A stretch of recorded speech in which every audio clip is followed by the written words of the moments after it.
right, we're back. And I mean, look, who didn't think this was going to happen? Of course, Castella is going to a third. Inglis breaks again, and Inglis is now serving to go to the third, which means the Eala's match will be postponed again for another 30 minutes. That's right. We can talk about the movie Obsession for an hour, 30 minutes.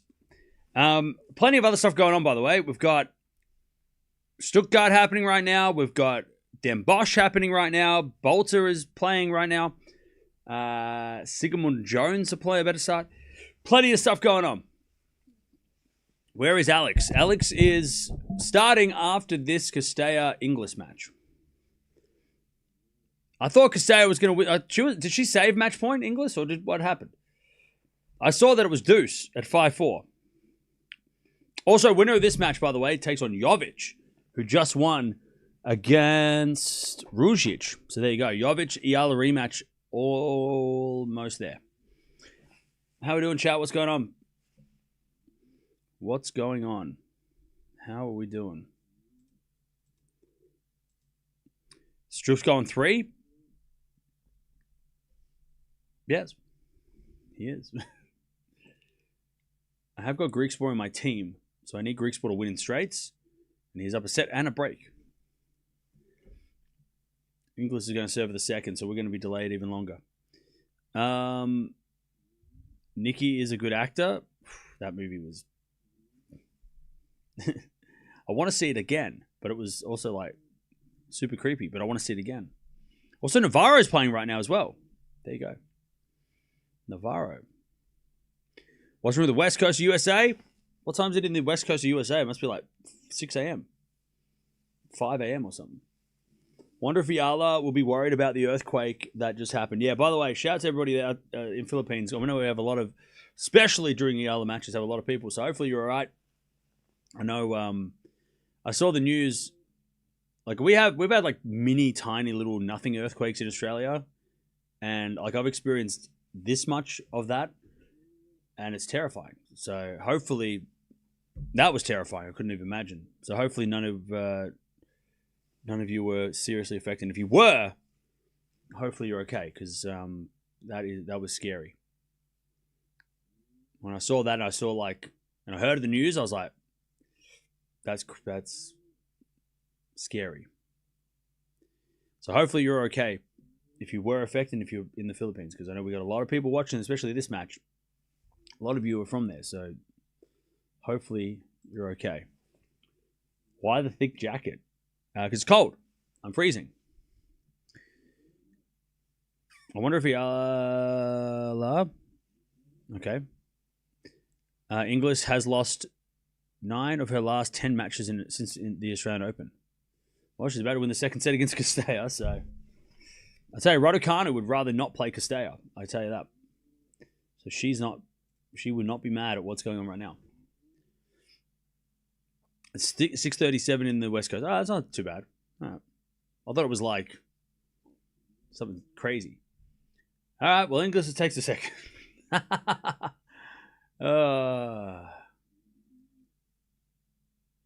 Yay! Let's go, Australia. As soon as I press go live, I'm like, ooh, this match is about to end. This is perfect timing. Nope. I should know better, Chad. I've been streaming for 8 years. You think I should know better? Is Fritz playing Stuttgart? Fritz is playing Stuttgart. He's the defending champion. So he is playing Stuttgart. That's all right, chat. We can just... Well, look, I'm good at talking. We can just talk. What do you want to talk about? Any topics? Anybody have any topics we should talk about? Anything you want to bring up in the stream? Is there anything that we should be mentioning? Any special interest topics that you want to talk about? We can talk about Obsession, the horror movie. That was fun and terrifying and scary. Non-Australians, Castella has the third set in the bag. Okay. Well, as an Australian, I don't like that. How cold is it in Melbourne? It is cold enough. I'm a nurse and I'm on my way to a 12-hour shift. Well, hopefully it's quick. Goes quick. Why Pegula is not defending him bad on Berg? I don't know. Not sure. Can Eala secure a seeding at Wimbledon with one or two more wins? She'll need more than that. She'll need to probably get to a quarterfinal here, or maybe next week's more important. But she probably needs to win, I would say, at least 4 matches over the next 2 weeks. I don't think winning 1 or 2 in the next 2 weeks is going to be enough. I think she's going to have to win more. Or even just have one more run, right? Next week, like make the quarters this week, make the quarters next week, whatever it is. Like she just needs to go on a little run. So maybe 2 matches and makes the quarters this week might be enough, but I don't know. She's in such a sketchy part of the... She's on the cusp, right? There's a lot of players trying to get seeded, so yeah. I'll tell you though, if this was the old system, maybe she'd have a better chance. Because clay courters don't get... clay court players or hard court players don't get the grass court Wimbledon boost, but that doesn't happen anymore. Why is Fulinska not seated at Wimbledon? She is seated at Wimbledon. She's just not in the main draw because she didn't make the cut. I found that so funny that McEnroe was putting the pressure on Tim Henman, and he was just like, God, man, they're not going to give her a wild card. With Henman's reaction, I was like, she's not getting it. Like he would be terrible at poker because he just was like, "What? You talking to me? Oh," and he's like, "Oh yes, I'm on the board. I make these decisions." He did not want to make any decision, and I was like, "You're not going to give her a wild card, and you don't want to mention that, right?" They probably, because let's be honest, chat.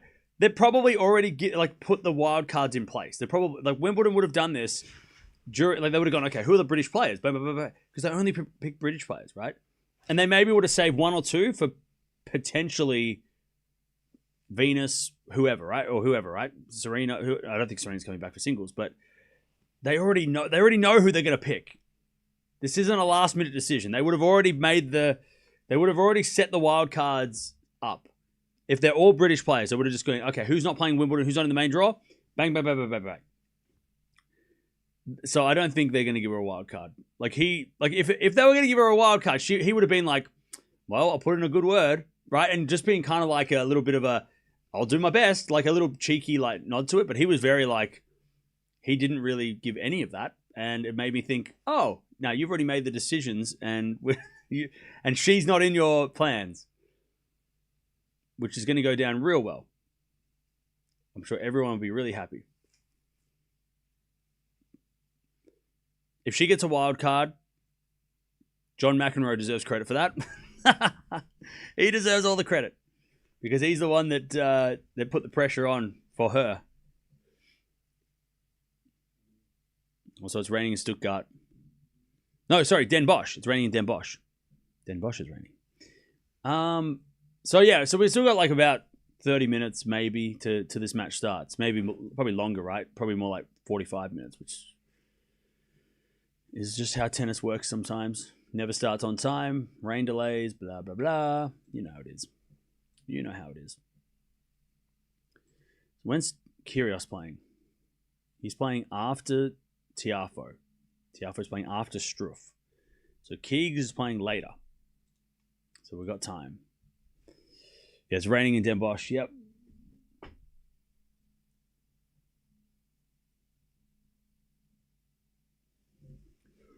Pardon me. Kerb, you're lucky Australia has no fault lines. Pacific ring of fire, tectonic plates are way out of Australia. Yeah, we're very fortunate that we don't have any major thing like that.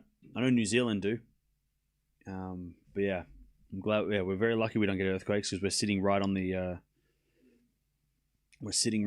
top of the plate.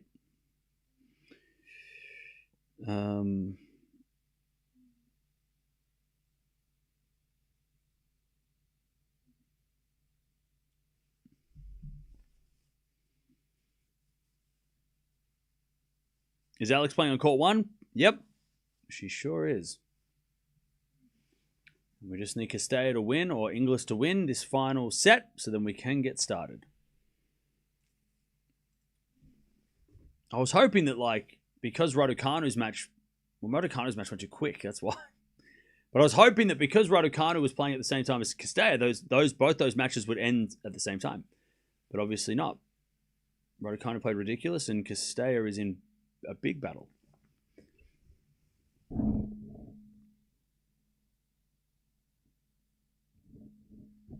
So Paul Bettany would get seeded just because he played a netter in the movies. Maybe, yeah. If Paul Bettany wanted to play Wimbledon, he'd probably get a wild card because he's British. And he played a tennis player in a movie. Yeah, I'm sure that would be fine. I'm sure he'd have a better chance than most.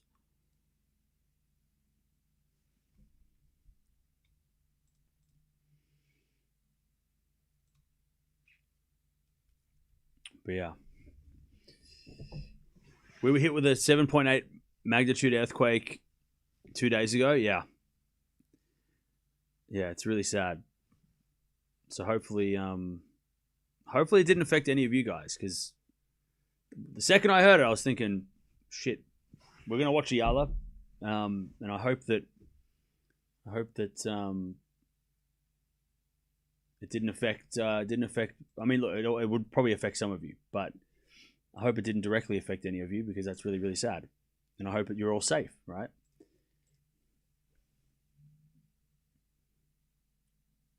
Bolter won the second. Okay. Who are my team picks for grass? So I've gone for a bit of a wide spread this week. I've kind of branched out, and I've gone with. I was reluctant to pick Fritz, but I picked him anyway because I was going to pick him on grass. I didn't go Bublik. I avoided him. I don't know why I didn't pick Bublik. But I've gone Shelton, Demonor, Medvedev, Fritz, Griekspoor, Pirikar, Hurkacz, and then Kaboli on the bench because Kaboli comes back next week. So I just thought I'd bench him instead of making an extra trade. I should have got Bublik, but I think I didn't get Bublik because he is... I don't know why I didn't pick Bublik. I think it's because I wanted to go with players that hadn't been so volatile. And I trust Medvedev on grass. I think Demonor is going to have a resurgence now the clay's over. Shelton, it just felt like a no-brainer to pick Shelton. And Bublik, I need 1 week out of Bublik. If Bublik does well this week, I'll pick him next week. I just needed 1 week of like, because Bublik can win this week and he could lose tomorrow, right? I mean, so Bublik's a little bit too up and down right now. I was too scared, but I'm like, Fritz injured or Bublik? I'd rather pick Fritz and see that he was too injured to play than Bublik to lose, upset. Yeah. I kind of went with like, what would I feel worse about? And I'd feel worse if I picked Bublik and he lost with no excuse or no reason, right? He just lost because he lost. Or Fritz losing because he's not 100%. So I thought I'd take the punt on Fritz because if he's healthy, he's less likely to lose. Whereas I'm like, Bublik could be 100% fit and lose. I didn't want to risk it this week. Next week. If Bublik plays well this week, I'll pick him next week. But I like my team. I like Pirikar. I'm very happy with that pick. It said that he lost, but he definitely won today. So, and he hit like a million aces too, which helps. I just need Pirikar to make the quarters or the semis, and I'll be a genius. And then I got Griekspoor for the aces as well, but he has to win today against Griekspoor against Van der Zandschulp. Otherwise, it would be bad. It'd be interesting to see how who adjusts on the grass the fastest. Yeah, well, Fritz is a grass king, right? So, or a grass prince. So, I think Fritz has got 7 or 8 titles, and half of them are grass. So, like, if Fritz is healthy, he's going to be a grass beast, right? Hurkacz, Berrettini, if he's healthy. These are grass beasts. And then obviously, Sinner when he comes back, Djokovic. I managed to pick Norrie, Paul, Tien, and Korda, all of whom are not playing. Oh, no. Well, Paul pulled out, so that's unlucky, but didn't you know that Tien and Korda and Norrie weren't playing, or did they withdraw last minute and fool you? By the way, 3-Love Castella. She knows we want to watch Serena later. Looking at the map, just realized how far Perth is from Melbourne. Oh, yeah, it's like LA and New York. They're opposite sides. They're 4 hours apart. It's like traveling from like London to Turkey. Oh no, it's like, you know what it is like? And I've been on this trip because I've flown there. It's like flying from London to Iceland. Like it's... And I've been on that flight. Twice. Actually, it's longer. Flying to Iceland is 3 hours. That's nothing. That's easy. 3-hour flights are nothing. Flying to Perth. Once you get to like 8 hours, that's when it starts getting real. It's getting there. If the flight's 8 hours, you're like, oh, okay. I'm gonna make sure I bring a lot of snacks. You picked Chapo in your team, unfortunately. Ah, that's a shame. That was a tough match, though. That was a 50-50, though, against Cilic. Because I was going to pick Cilic, but I saw he's played Chapo, and I was like, I won't pick Cilic. I should have, but... Just sharing that I'm watching the game's local app and listening to you. Hey, appreciate that. That's the best way to watch the channel. Mute the TV and watch the stream. Perth time's the same as Philippine time? Yeah. They're in the same time zone. Alex would win, but she has to play Jovic in the next round. Yep, that's tomorrow too. Because today's Wednesday. Tomorrow's Wednesday, right? Thursday, Friday's quarterfinals. Actually, maybe it's not tomorrow. Eala might get a day off tomorrow. If she wins today. Because hang on, let me check.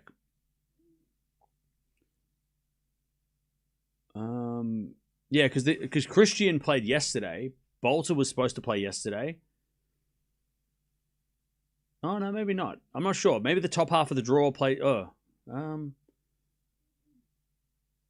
not sure. I'm not sure which half of the draw plays tomorrow, but... Depends on the weather, I guess. I'm not sure if Raducanu or Anisimova play tomorrow, but... Oh, Pliskova and Boko second round.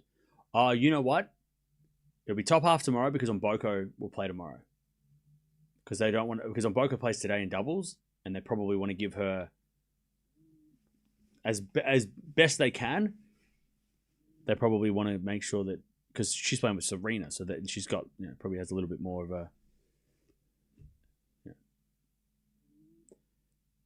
little bit more of a voice. Maybe. Then again, maybe not. Maybe they'll be like, no, you're playing tomorrow doubles and singles. Good luck. But they're always going to put Mboko Serena on center court, so maybe they don't want to put Mboko on two matches on center court. So they might alternate it the best they can. I don't know, chat. We'll see. When the schedule comes out in 4 hours. Can Serena win her doubles match with Mboko? Yeah. They're playing a real doubles team, though. They're playing a proper doubles team, but yeah, I mean, Serena and Mboko, they could serve their way to a win for sure. I'm so keen to... I can't wait. I'm still like... Is she actually playing? Like, I can't wait. I'm so pumped for this. I love it.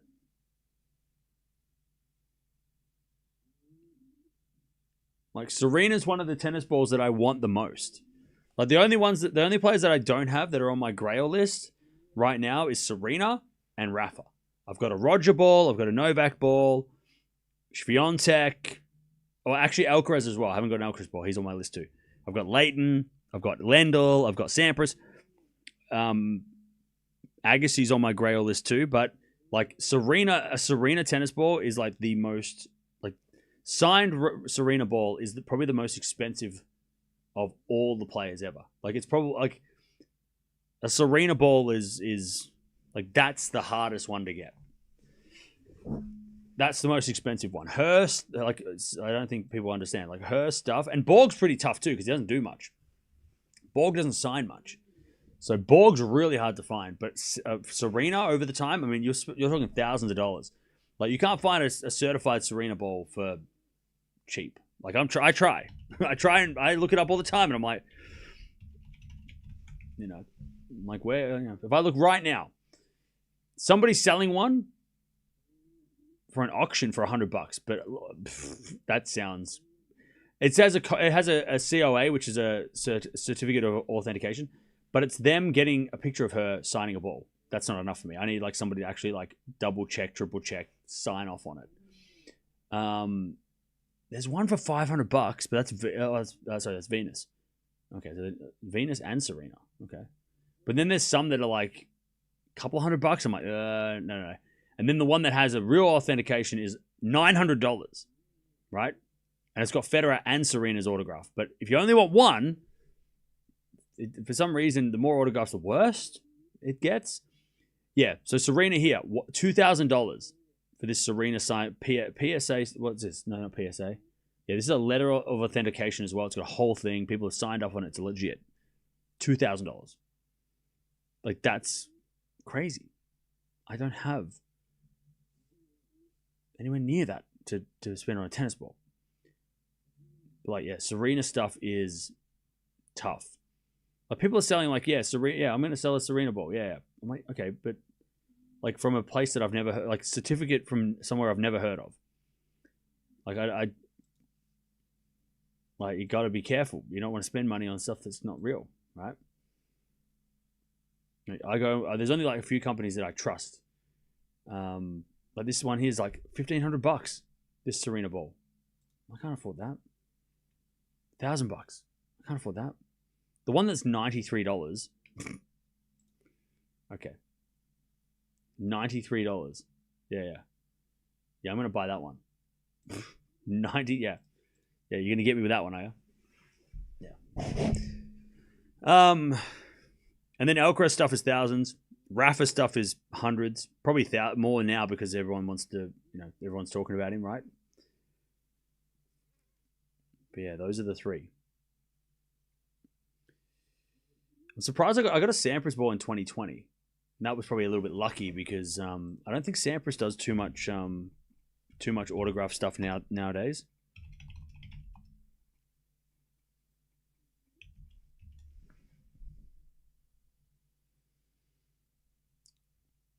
Yeah, I don't think you can buy Sampras stuff. Oh, there's a Sampras and Agassi displayed set for $900. But yeah, Sampras stuff, you can't buy Sampras signed ball. So I'm kind of lucky to have that. That might be my biggest. Oh no, there's a few here. Okay. I got a Rod Laver one too. I forgot about that. Got a Rod Laver one as well. Now Sampras stuff is hard to find because he doesn't sign much, Not really. He doesn't really sign much. And Borg's the same. Borg's hard to find stuff too because he doesn't do much. There's a few for $100. Trust me, if they're $100, they're not. They can't be real. You might. I mean, they could be real, right? But if they're not authenticated. Shit, like that's too risky. I'm not paying $100 for a fake ball. Well, I don't want to do that. Hey, Pand, thank you for becoming a member. Appreciate it. At least you got a Sampras signed card. Oh, no, I've got a Sampras signed card and a ball. I got the ball in 2020. So, before, like, it popped up and I was like, I need this. Like, along with these shirts, the thing, the signed balls, signed tennis balls are my thing. Like, that's what I love the most. Those are the ones that.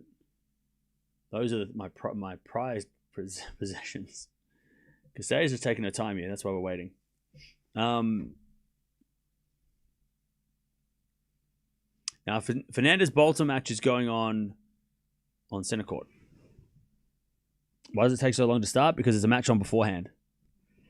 Alex is scheduled for about 30 minutes. Yeah, her match will be in about 30 minutes probably. Elizabeth! Good luck, Eala! Hey, thank you for the 5. Appreciate it. Alex is expected to win this match. She seems to be at peak of her strong physical confidence, momentum all working. Yep.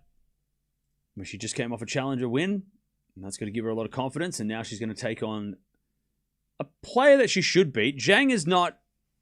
I mean, she's a very good player. She's experienced. She's got a big game, but Eala should win this based on her recent form. And then the Jovic match is obviously the hard one. That's going to be tough. But she should. I mean, I don't think this is going to be easy for Eala because she has played a lot as well. But I still back her to win. I think the Jovic match is going to be interesting. The leg I'm worried about, yeah, that's also a problem. It wasn't. It was more precaution. I don't know if it was a problem. She wasn't limping, so Castella's up 4-1. Yeah.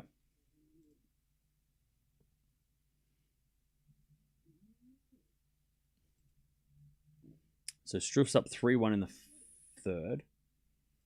I guess they're not playing in Den Bosch yet. Also, Bolter's up a break in the third against Fernandez. Okay. All right.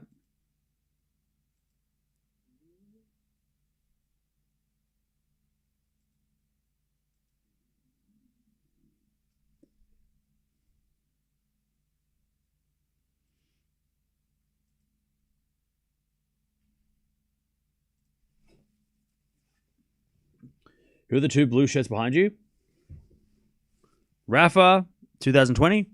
Roger, 2009. Those are those.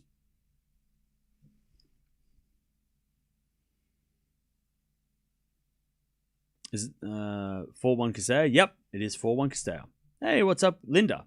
I fell asleep in the 5th set on Sunday final, but I'm happy to wake up with the news that Zverev won. Well, you don't know also what start time. I'll tell you when it's going to start. It's going to start when this other match finishes. That's when it's going to start. I can tell you that much. And that could be in 20 minutes. It could be 5 minutes. It could be in an hour. But it's going to start after this match. I'll tell you that. Eala will play after this match. I know that for sure.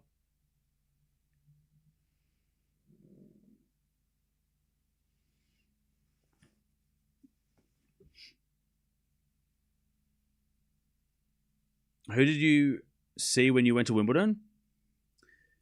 I saw Kyrgios. I saw Tomic. And then I just walked around. Yeah. Leighton played on on center court. Couldn't go there. I didn't have tickets for that. And then I think I saw Venus signing autographs, maybe. So yeah, I think I took a photo of Venus. I saw Lindsay Davenport when we were in the queue. She was doing some interview thing outside, so that was fun. Yeah. Yeah, it was a great day. It was a great experience, and I'm glad that I went.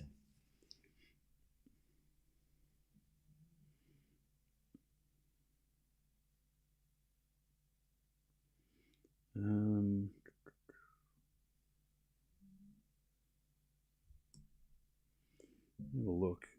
I can find some photos. No,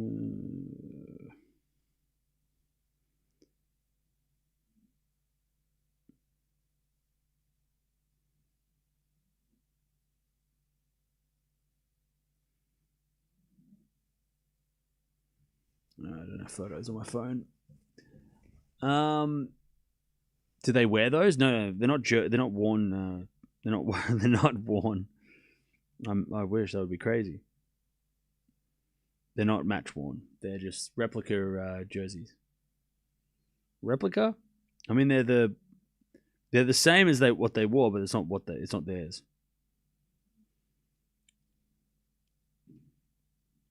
It is so windy in my house. There's just random banging on the roof, which is super cool and super not scary at all. Yeah, I can't find any photos.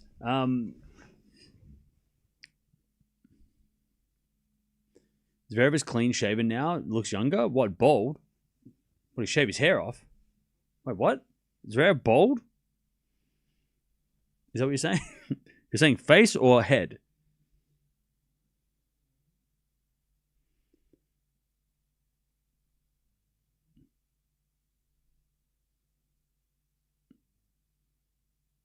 Oh no, he's still got hair. Just shaved his beard.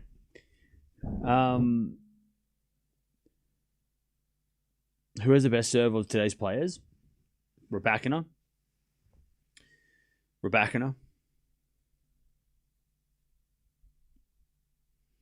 That's the answer. Final answer. Raducanu.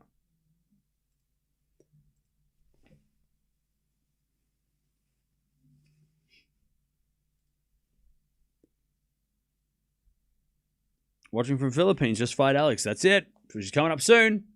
Castella is just playing this final set, and then we will play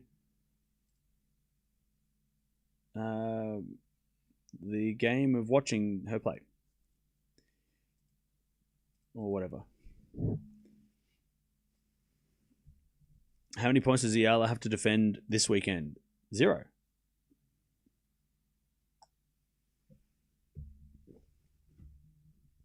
Zero points. Pretty sure. She has no points to defend. Not this week.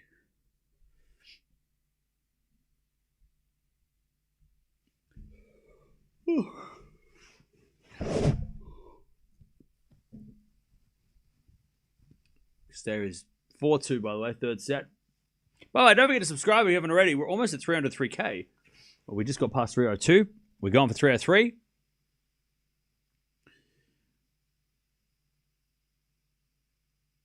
It's what, 10 o'clock in the Philippines? Yeah, it's getting late, but look, it'll be worth it. Eala's been playing great. And you would give her the biggest chance to win today. She is the favorite.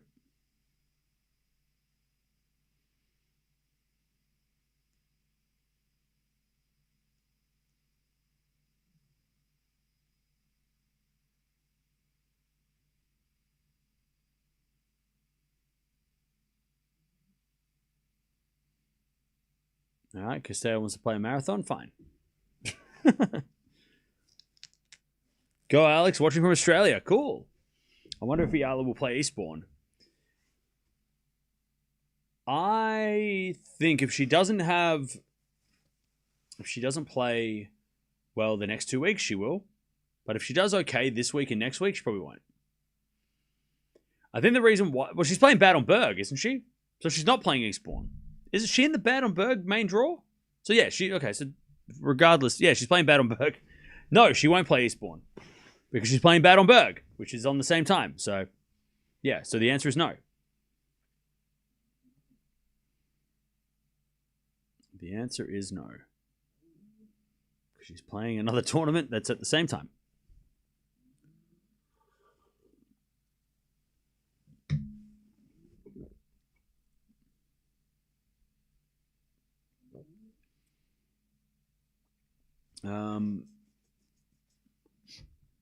Do you think it's worth playing 2 rounds into W500 over deeper run in a 120 and in a 250? Yes. And I'm going to explain why now because we have time. So Eala not playing Eastbourne and playing in Bad on Berg. Bad on Berg's a 500. Eastbourne's a 250, which means if you win the tournament, you get 500 ranking points. If you win the 250, you get 250, right? So that's what the numbers mean. So for Eala to defend the final of Eastbourne, 163 points. That's how many points she has to lose. She only needs to make it to the semifinals to get more points than she would if she made the final of Eastbourne again. If she makes the quarters of Bad on Berg, she'll get 108 points.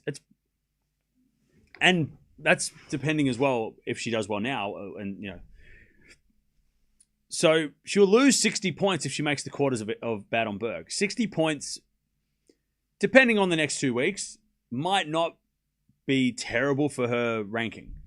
So she has to... The reason why you play 500s is because you can get more points by playing less, right? If you win. Obviously, though, the competition's harder, right? There's better players. It's harder to play those events. The wins you get are harder to get because they're better players, right? So yeah. So the reason why that's one reason why you'd play Bad on Berg instead of Eastbourne, because you don't have to win as many matches to defend those points. Like making the final again in Eastbourne. Eastbourne's not an easy tournament either, but you do less at 500 level and you get more points. So a semi-final will be more than enough. And depending on what happens at Bad on Berg, because some players might not play, because it might be a smaller field because it's before Wimbledon. Some players might not want to play extra tennis, blah, blah, blah. So that's the reason why Eala would choose to play a 500 over a 250, because, yeah, she'd have to, ideally she does less work to get the same amount of points and her ranking doesn't suffer. Also, her ranking could go up if she does better, right? If she makes the final of Bad on Berg, she'll get way more points than she would if she were... She'd get more points if she made the final of Bad on Berg than if she won Eastbourne. So, yeah. But also, remember, Eastbourne doesn't matter for Wimbledon. It matters for form, but it doesn't matter for ranking, because her ranking is based on the week before. That's what the seeds are based on. So what her ranking is after after Berlin, that's what matters. It doesn't matter what her ranking is the day before Wimbledon, right? Because the seeds are set the week before. So the Monday when Eastbourne starts, she'll lose points, but that won't affect her ranking because the rankings are based on what her ranking is after the week before the slam, right? Does that make sense? So she might get seeded at Wimbledon and then drop outside the top 40. But she'll be seeded at Wimbledon, so it doesn't matter if she's outside the top 40, right? And remember, last year at Wimbledon, she lost first round. She played Krejcikova. So if Eala does play Wimbledon and is seeded, unless she plays Krejcikova or some of the other unseeded danger players, she should make it to the third round at least. So she has nothing to lose at Wimbledon. It's just the Eastbourne points will drop off. But again, that won't affect her Wimbledon ranking. Is all this making sense? Ask questions if it doesn't. Love 30 for Castello, 2 points away. Do you suggest that Alex will play Bad on Berg? So I think she will. The only way that she doesn't is if she plays well this week. I don't know if she's playing next week. Let me double check. If she does, let's say she wins today, beats Jovic, makes this quarterfinals, loses, right? But gets those points and then gets in the seeds, she might not need to play Bad on Berg. Like, she might ditch Bad on Berg. Is she playing Berlin?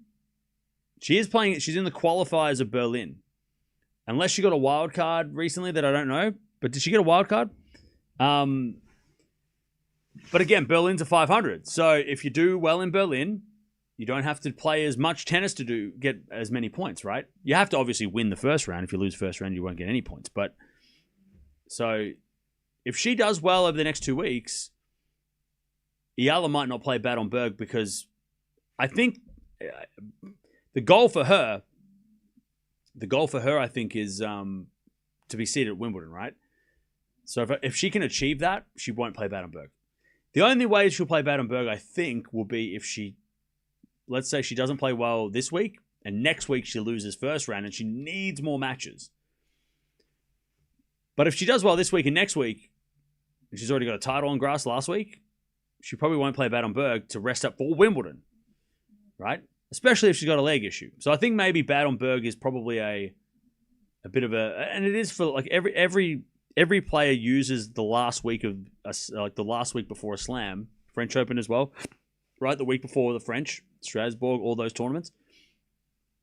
Players use those events to as like a backup, especially the best players, right? The top players, right? So the players, players like Swiatek and those, Pegula, Sabalenka, like they'll use the last week before a slam as last minute preparation if they need it. So whoever's playing Bad on Berg right now, whoever's on that entry list, whoever's in that draw, won't necessarily be in the draw because they might not play, right? Raducanu probably doesn't play if she's playing well beforehand.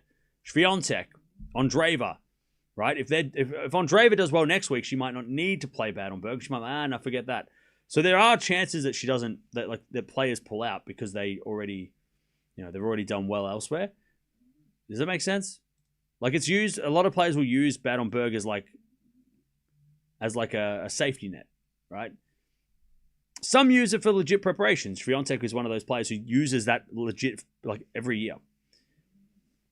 But most of those players on that list are probably there because if they don't play well at Queen's Club or they don't play well in Berlin, and let's say somebody goes to bad on Berg, let's say Raducanu, let's say she loses tomorrow and then she loses first round Berlin and she's 0-2 before Wimbledon. She's like, well, I need to play more matches because that's a terrible record we go to Wimbledon with.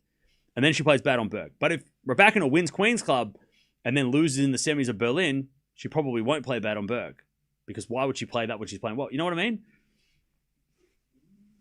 Again, it's player to player. It depends on the player. Will Alex play bad on Berg? Probably, but depends on her results and whether or not she's healthy and, whether she needs a break or she needs to play. It's the same with everyone, though. Everyone's sort of in that same boat. Castella wins. She just took an extra set. And now Eala's going to start in 5 minutes. Thank you for being patient. We yapped our way through that. Woo! By the way, Castella versus Raducanu. Raducanu looked good today, though. Castella's going to have to work. If Castella didn't look great today. I mean, if Castella's losing a set to somebody she should beat in straights, Raducanu could beat Castella tomorrow. It's funny because Castella and Raducanu played in Romania, and now they're playing in England. That's going to be a good match tomorrow, or in 2 days, whenever they play. I'm actually kind of keen for that one. That's going to be good. Castella Raducanu is a good matchup. That's fun. A rematch, but in Raducanu's backyard this time. Tennis and yapping with Cam. That's literally in the name. That's exactly what this channel... I mean, you can't say this channel isn't accurate to its name. 100% exactly what we do here. We yap about sport. With me. We also yap about movies. An obsession still stuck in my head. Hey! Great! Appreciate you for becoming a member. Welcome. As a tier 3! What? Thank you so much. You actually now get to be put on the... Do I have a podcast? No. But I'm thinking of maybe starting a horror podcast. Horror movie podcast on the 7th channel. Thank you, Great, for becoming a legendary member. Appreciate that. That is very, very generous. I am now going to put your name at the end of the credits so that you get featured because that's what tier 3 members get. They get shout outs. That's very generous. I appreciate that. We've got a few legendary members. Appreciate it. Let me figure out how to do my job. Thank you for becoming a legendary member. Along with Don, Soul, Change, Travis, Linear, Demariel, Rodolo, Theo, Jane, Casper, Suzanne, and Horror Critic. So I appreciate that. Thank you. You will now be featured in the credits of the stream. Also join the Discord. Join the Discord.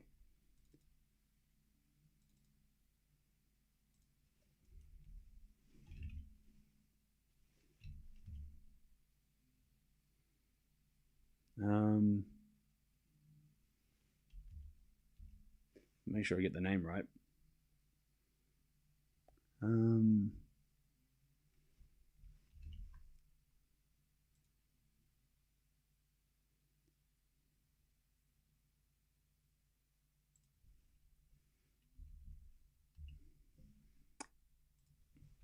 Now that I'm writing your name out, I now know that your name is Laurel. So thank you, Laurel. Appreciate it. Thank you, Laurel. You are now featured at the end of the stream. Very generous, so thank you. And thank you, Krishna, as well, for becoming a member. Tier 2, appreciate that. Thank you. It's a podcast. If you don't watch and listen, just listen. What, this is a podcast? No, this is a stream. This is different. Podcasts are a lot less time consuming. If I did a podcast, I could actually stream. I could go to sleep at night. Streaming is definitely not a podcast. Two different things. Also, podcasts are recorded and edited. Streaming is live and unedited. Manila Philippines. Hey, shout out! Thank you to you for joining. This is a tennis hangout. Exactly. This is basically a tennis sports bar, and I'm the bartender. So that's what this is.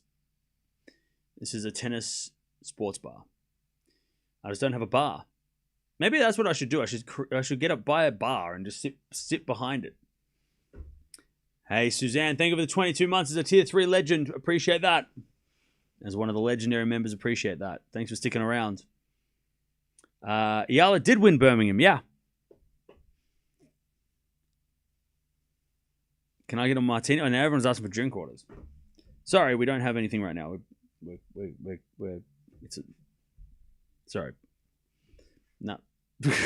Sorry. No. Mirra will just play Wimbledon, I think. Yeah, I don't think she'll play any warm-ups. Oh, no, actually, she's playing Baden-Berg. She'll play one, maybe. Watching with Gateshead. Hey, thank you. Hey, thank you, Justin, for the 24 months as a Tier 2. Appreciate that. Sorry, Tier 1 member. Appreciate that. A club member. Appreciate that. Thank you for sticking around for 2 years. You think this could go 3? No, I think it's going to be close straight sets for Eala. Thank you, Justin, for the 26 months as well. Sorry, Julian for the 26 months as well.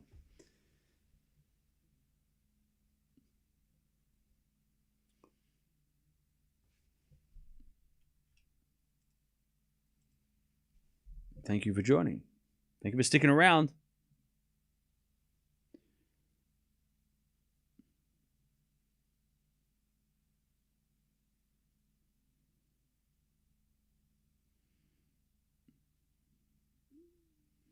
By the way, chat, have the Knicks won yet, or are they losing? What's going on with the NBA?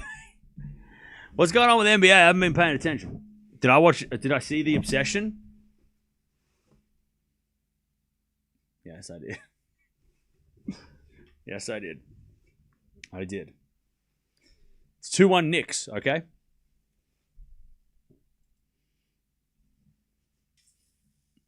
I did watch I saw it today.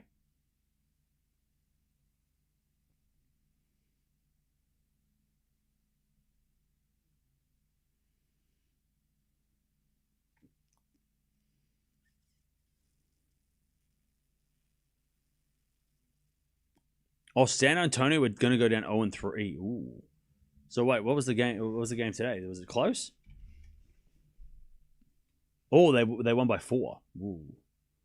God, so they lost by 1, they lost by 10, and then they won by 4. And then they're going back to San Antonio, right? So wait, they lost the first 2 games at home, and then they won away. Is that what is that what I'm reading? Is that what I'm reading? All right, Eala walks out. Everybody screams. A lot of fans out there. I don't know why they put this match on court 1, but I also do know why they put it on court 1 because center court, British, and top seed, and Serena. All right, here we go. Eala versus Zhang. Let's see how Eala can back up her win last week against, or in Birmingham.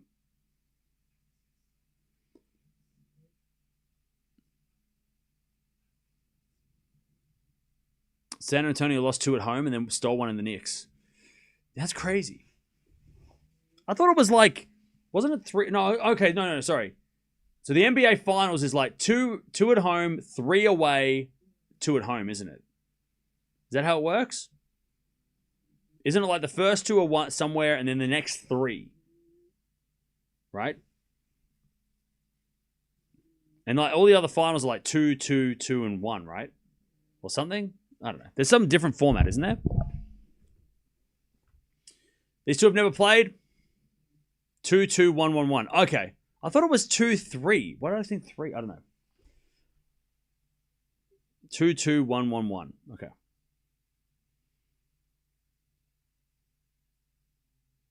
I gotta rewatch some of those. I got like a box set of like NBA, like NBA Dynasty, like films. I gotta rewatch them. I gotta rewatch them.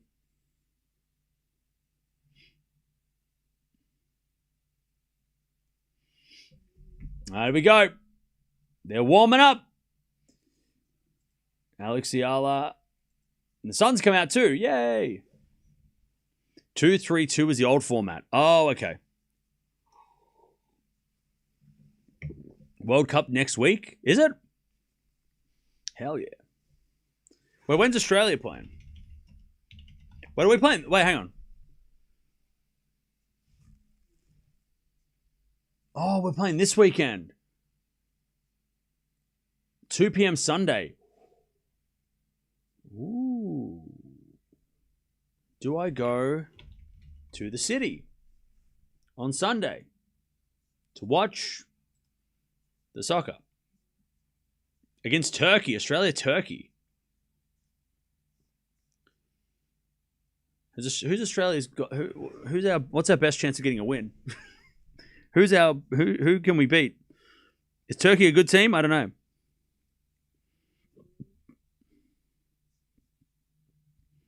Can we beat Turkey? Is Turkey winnable?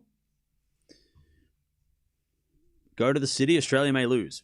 Well, don't tell me that. Then I won't go. Hang on. Looking at the group possibilities. Here we go.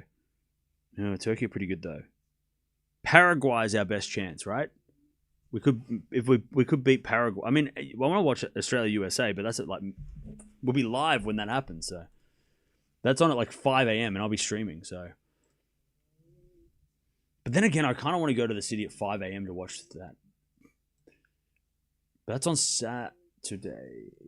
Oh, that's during Queen's Cup in Hella. We're not going to be able to do shit. I'll be streaming. I can't leave. I can't go to the city at 5 a.m. on a streaming day. Paraguay's a good team, so we can beat Turkey then. Turkey's a good team. Okay, so we can beat USA then.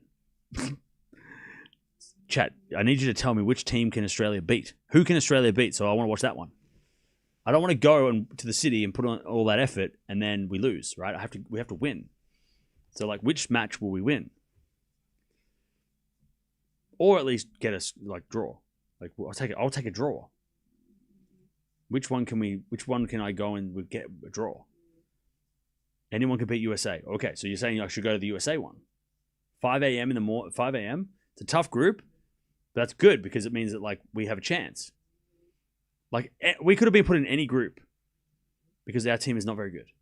But like if it's a tough group for the others, then that means we're tough. That's a good thing for us. Australia can beat India. Yeah, but we're not playing them. They're not in the World Cup against us. We're playing America.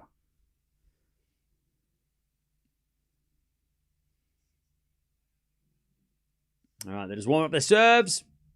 And then we will begin. And then we got Kyrgios coming up soon too. Hang on, when's Keegs playing? Is he playing? Well, he's after Struff. Pardon me. No, he's not. He's after. When is Kyrgios playing? Kyrgios is playing after.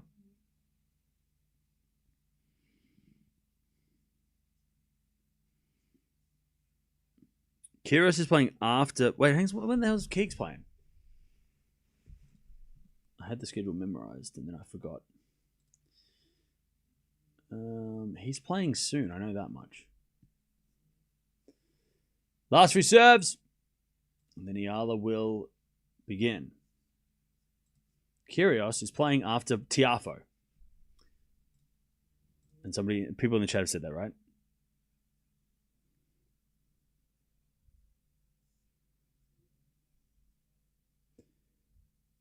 Eala's game is just about to start. Yes, you're right on time. We could draw. Australia could draw against Turkey. Australia could defending. Oh, okay. So I should go to the Turkey one, which is the first one, which is this weekend. Ooh, okay. Maybe. I might actually go. It's at 2 PM. I can go to that. I could make it to that. I could wake up at 1 and go to that. I could do that. Ah, the sun disappeared. Don't rain. We've had enough of rain. Stop raining. I'm sick of this shit. Stop raining. Please, for the sake of the stream. Rain after this match. No, because then we go Serena. Rain somewhere else. Go rain somewhere else.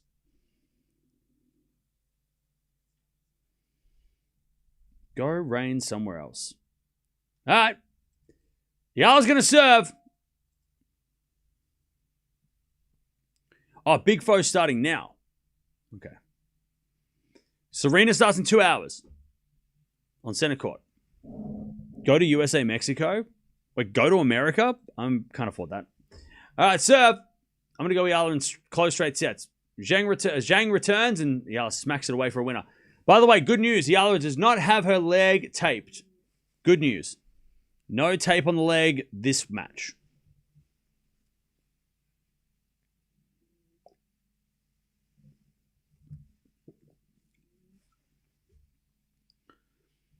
All right.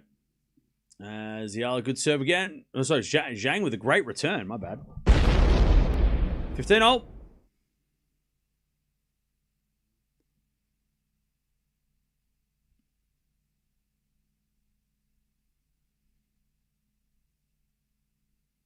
As the return goes into the backhand of Zhang. Backhand from Eala on the stretch. Zhang, winner up the line. 15-30.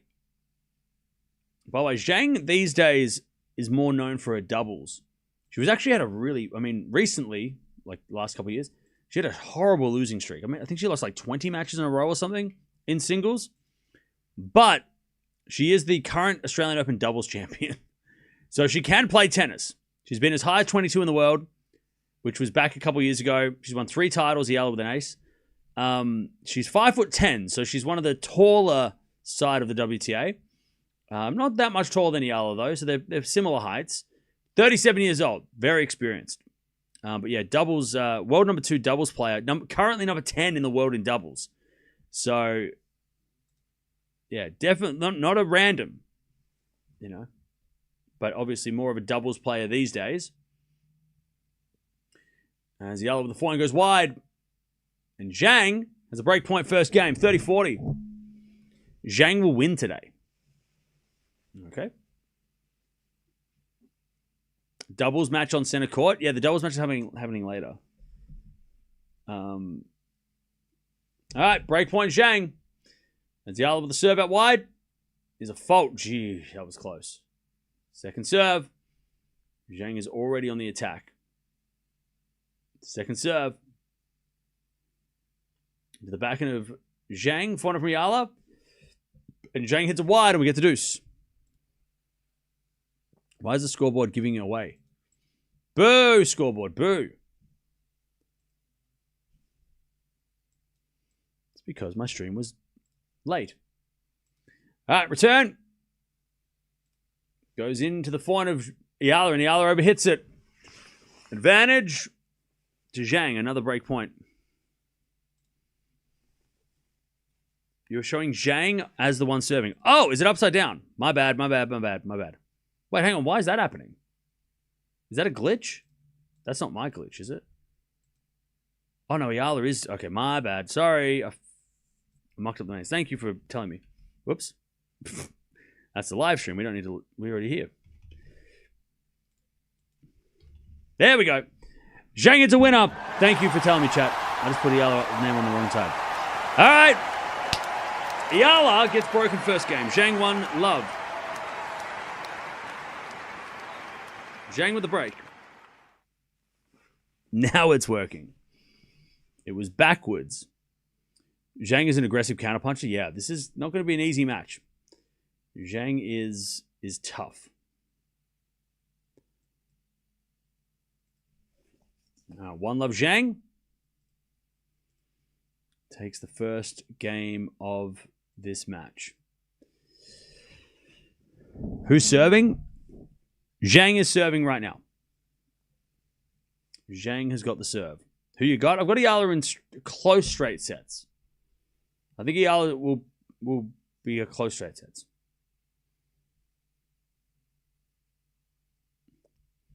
All right, first serve's a fault, second serve. Serving to the backhand of Eala, backhand from Zhang into the front of Eala. Zhang, forehand inside out winner. Jeez, Zhang just hits these weird, like, short shots. Like, she hits them ball when it's so low in the court. And it's just very hard to read. So Jack Draper is not playing Queen's Club next week because he has a knee injury. So that is not good. But he is playing Eastbourne. As Eala hits a return wide. 30 love. 30 love.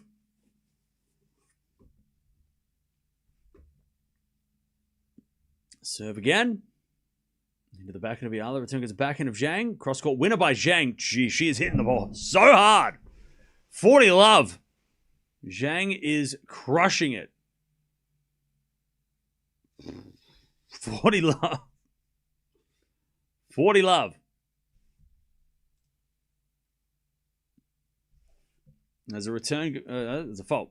Second serve. Second serve. And the backhand goes out by Eala. It's 2 love Zhang.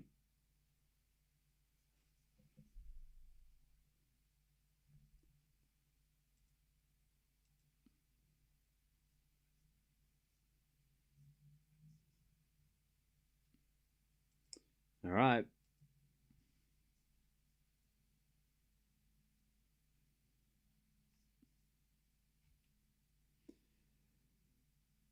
All right. 2 love Zhang to start us off. As Zhang hits it out in the return. 15 love. Zverev said the cramps made him relax and serve better. That's a very weird thing to say for me. I get where he's coming from, though. Like, I totally get where he's coming from. As the backhand return goes in the front of Eala, up the line of the front of Zhang. Zhang hits a winner. Beautiful shot. 15-all. Yeah, I totally understand where Zverev was coming from, though. Like, he was focusing so much on his body. So, like, because Zverev gets in his head, and that's what, he believes makes him lose, right? Or made him lose the other finals. We get an ace down the tee. He didn't have to... All he had to think about was just how to win the next point with the cramps going on. So he wasn't focusing on the result and focusing on, like, all the bad things. All the, oh no, am I going to lose? Am I going to miss the opportunity? This is my only chance. He was thinking, like, how do I get to this? How do I win the next point? So he took it point by point, which is what you should be doing anyway, right? And because he was focusing on the cramps, it probably quieted his mind down a little bit. As Zhang hits it out in the return, 40-15. You know what I mean? Like, he was so focused on his body and trying to get his body to the next point that he wasn't thinking about all the other things all the other bad things, right? On the possibility of losing, he wasn't thinking about that. So it would have just like quieted his mind down. Because he was focusing just on getting through the next point, right? Getting to the next rally, getting to the next ball, trying to manage his energy. So it gave him something to focus on rather than focusing on the result and focusing on the loss, focusing on losing, right? That's probably why he's like, cramps are a good thing. Zhang in the net and Eala on the board, 2-1. This is a very quick start. So counterintuitive, something that will work on Zverev's mental block at times. Yeah. But now that Zverev's won the slam, he won't have that like, if he's ever in this situation again, I don't think he would have that, like, he won't have to worry about that nervous, like, his mind messing with him, right? Because he's already done the thing that he's been trying to do for so long. So the next time he's in that, if he's ever in a fifth set of a Grand Slam final again, I don't think he'll need cramps to quiet his head down, because he'll already be like, well, I already won one of these. So, like, he won't have those same, like, voices in his head, right? saying that, oh, you're not going to win, you can't win these slams, blah, blah, because he's already won one. So he's kind of, hopefully that, will free him up mentally next time that if he ever gets put in that situation again. But yeah, it was very interesting. Like, I thought that was a very interesting observation that he made, and I liked it because I was like, oh, that does make sense. Whereas most players would be focusing on the cramp and being like, oh no, I'm going to lose now. Like it would, like with Alcaraz, even though he's a mental beast, but like with Sinner, right?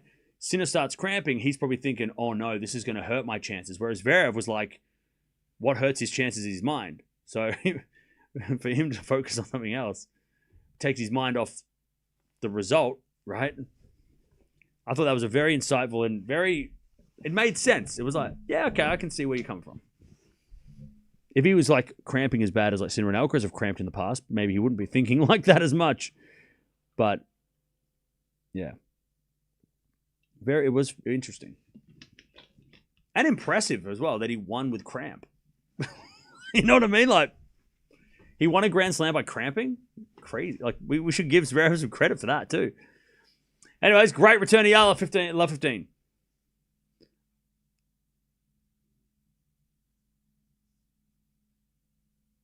Interviewer said he would try to win more slams than fixating on winning. Oh, fair enough. As Eala, great return again, love 30. Love 30.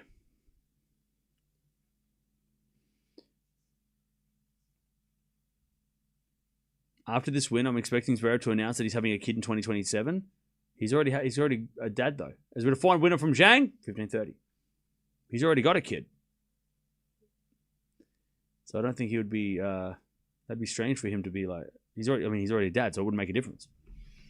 15-30. Or are you making a joke? Are you making a joke about his celebrations? Is that what you're saying? 15-40. Was that you making a joke?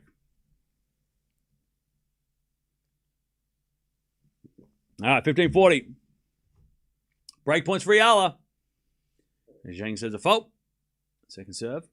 Now remember, Zhang came through the qualies. Second serve. Into the back of Eala. Return to the back of Zhang. Eala. Cross-court backhand into the front of Zhang. Zhang hits it wide. Zhang's being ultra-aggressive, but also making a lot of errors. All right, 2-2. Eala breaks back. So for those playing at home, Zhang was the number 3 seed in the qualies. She took out 2 British wild cards, Klugman and Watson, to get here. One was a 3-setter, and one was straight sets. So that is how Zhang got into this draw. Winner of this match will take on Jovic, who took out Ružić earlier today. Anisimova quarterfinals are also a possibility. Somewhat a joke, but usually if you go back 9-10 months from your birthday, there is a significant event. Is there? I have no idea. 2-0. Is it a backhand slice from Eala to the backhand of Zhang. Backhand now from Zhang to the front of Eala up the line. Zhang with the front of the stretch goes in the net. And it's 15-love. Eala's found her rhythm. 15-love. Eala is getting into a nice groove now. Yep, just a little bit of a slow start.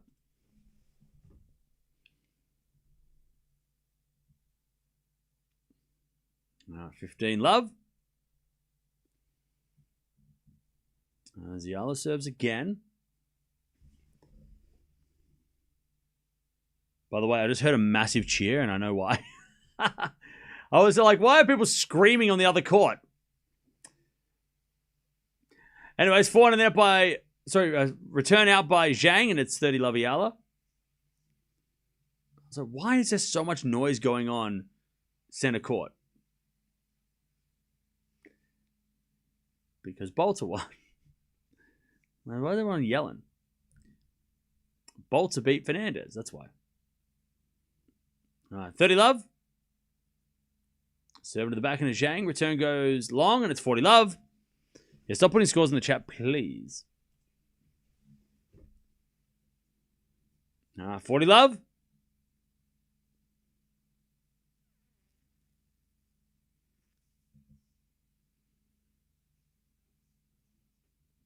All right, serve again.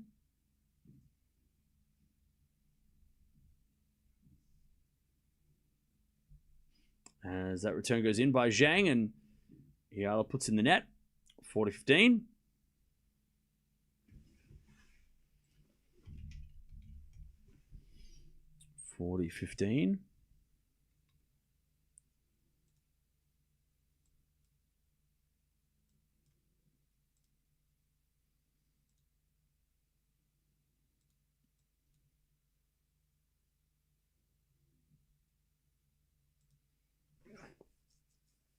Serving to the back of the Zhang. Return goes wide. Eala, 3-2. 3 games in a row. Very, very quick.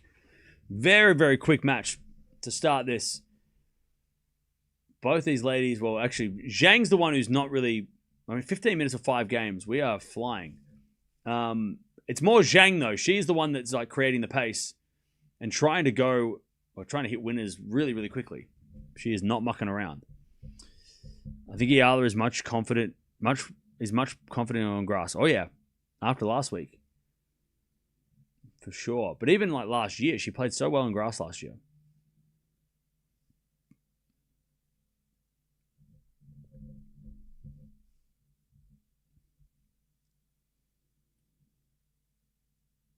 All right. They're just showing random people in the crowd who are eating popcorn or something.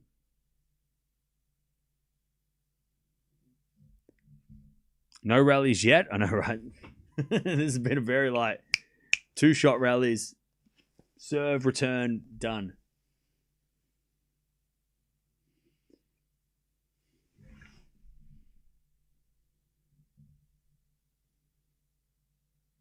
All right. Zhang to serve. We're on serve here, but it feels like Eala with that momentum.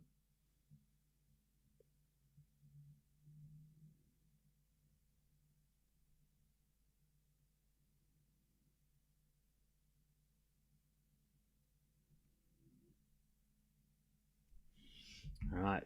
3-2 Eala. Zhang serves. Into the front of Eala. Good return. Zhang with the back on the stretch goes long, and it's love 15. Is it cold in London right now? I have no idea. I'm in Australia. It's cold in Australia. It's cold in Melbourne. I'm cold. I'm freezing right now. All right. Zhang comes in with a drive volley. That's too good. 15-0.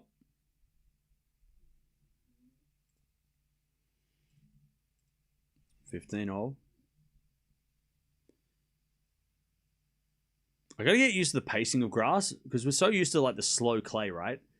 Like grass court matches go so much quicker. As Zhang hits a lovely winner past Eala and it's 30-15. Like these matches are going to be over in like 2 hours. We're not going to be grinding the clay like we were for the last 3 months. I forgot that. Like I got to remind myself that matches that took 3 hours on clay take 1.5 hours on grass, unless some certain players play.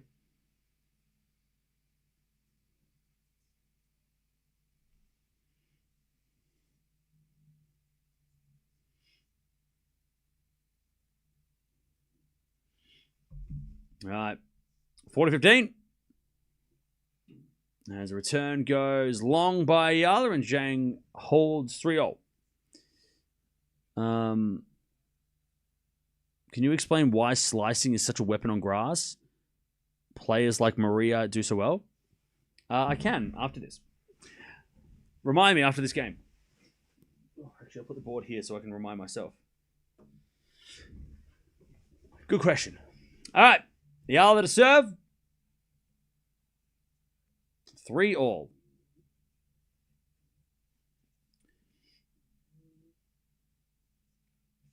And Eala serves a fault second serve.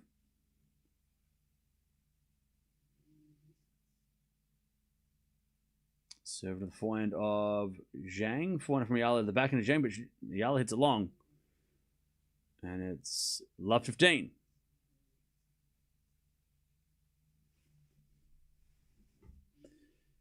Love 15. If you're just joining us, Zhang was up 2-love. Eala won the next 3 games, and now we're on serve.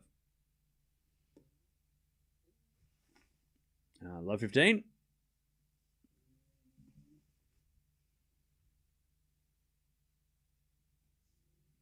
Eala serves the backhand of Zhang. Forehand from Eala up the middle.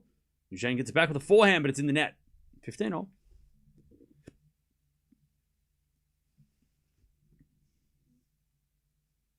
Who's next on center court? Is it the wild card from Britain, or is it... Who's playing on center court now? Does anyone know? Just for Serena.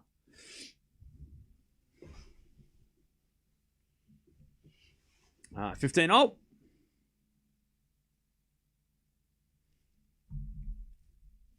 Serve again.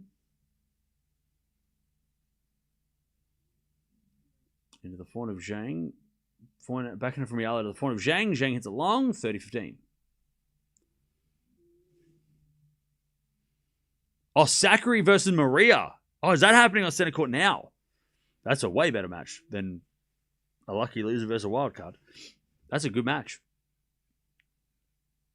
And that could be a long match too. Maria versus Sakkari. Okay. Sakkari versus Maria is a very interesting match. As we had a 4-hand winner by Zhang. It's 30-all.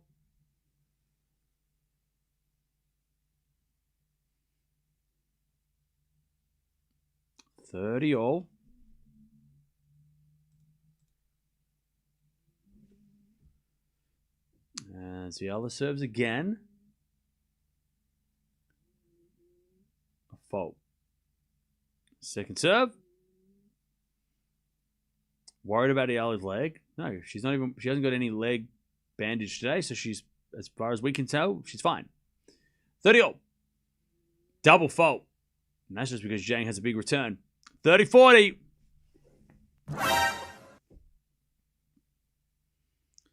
30-40.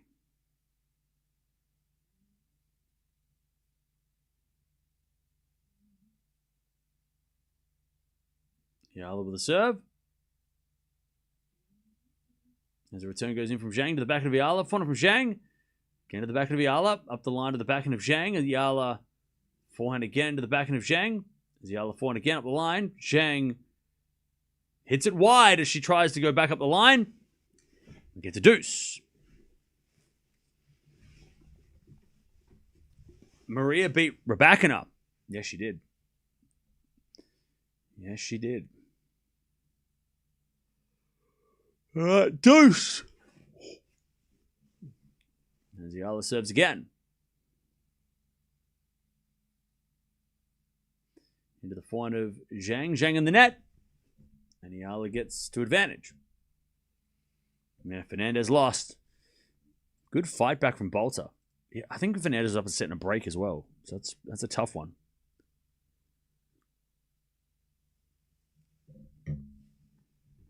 All right, advantage Eala.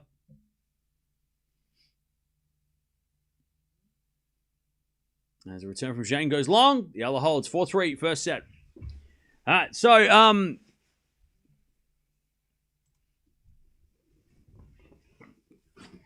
where can I draw this?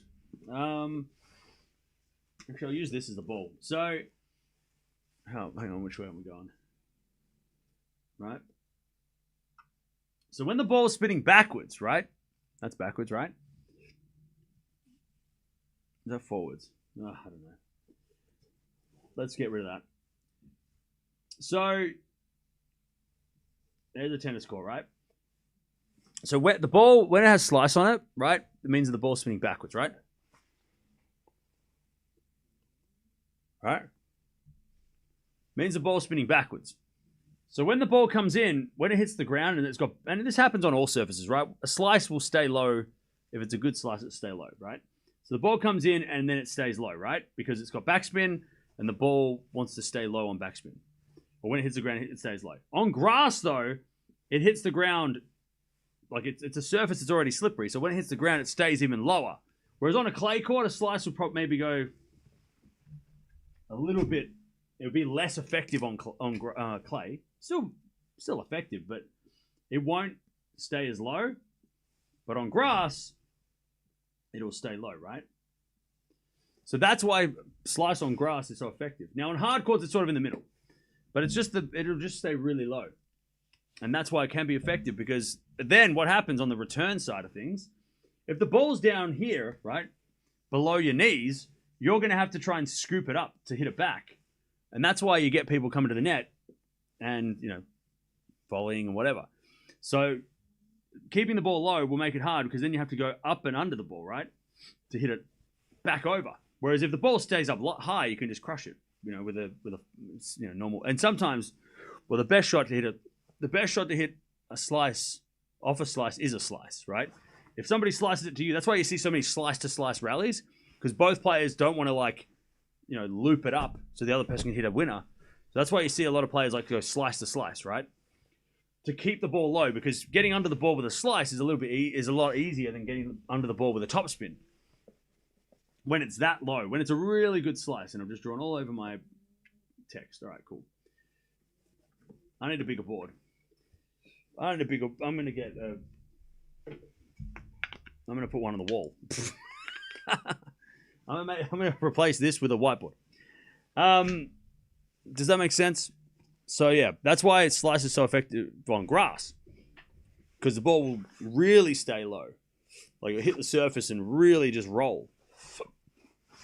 Really just dig into the... Because also grass is slippery too. So it also, will skid off the grass as well. As Eala gets a 30-0. A whiteboard on wheels. Well, that's the plan. No, we'll do that next. I'll put a whiteboard in the corner. I'll set up a whole nother camera. All right, 30-0. Big point here for Eala. Possibly get a break and serve of the set.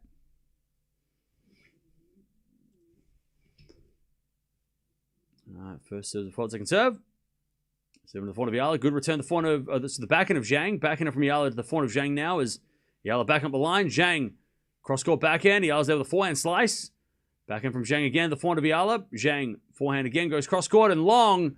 And it's advantage for Eala. 30-40, break point to take the break and serve for it.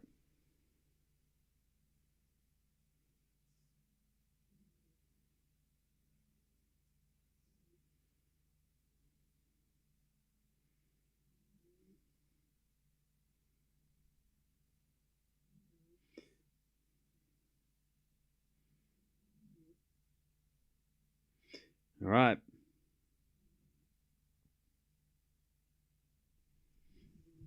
All right, Eala hits it wide on the cross-court backhand.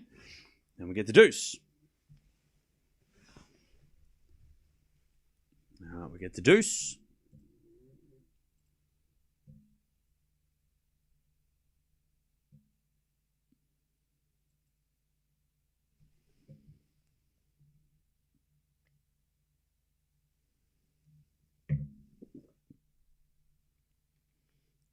As the return goes to the backhand of Eala. Drop shot is good. Backhand now from Zhang. Volley goes wide. Advantage Eala. That's a shame. Zhang is a great doubles player, but that was not a great volley.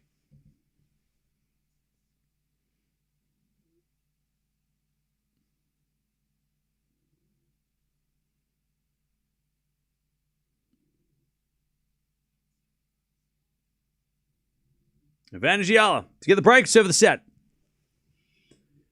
As the backhand goes into the forehand of Zhang. Eala gets us right with the pass, and it's a winner. Great reactions. Eala's got the break. She's going to serve the set. All right. Eala takes that break. Great reactions from Eala. I tell you, Zhang could have gone with an inside-out forehand winner, but instead, she goes cross-court. Eala was guessing right. Perfect return. Great backhand. And a big shake of the fist as well. All right. Eala's going to serve for the set.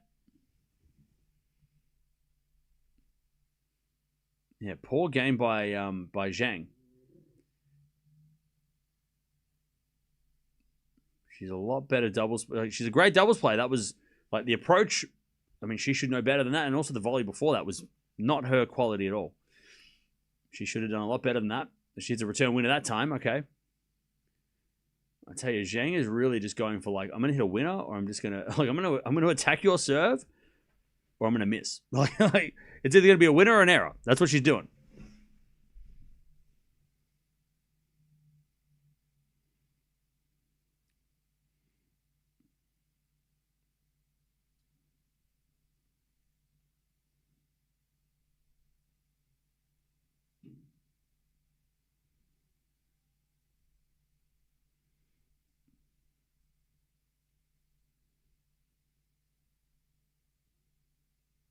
All right, 15-0.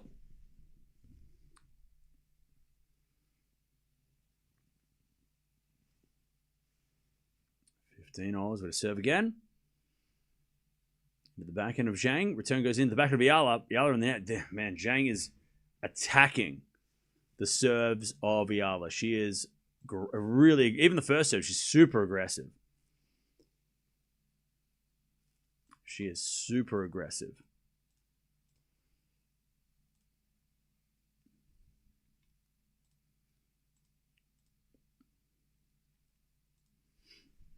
All right, 15-30. Forehand from Eala. That's a winner, 30-0. It's definitely windy too because the camera above the court is just like, it's just like shaking like this. All right, 30-0. All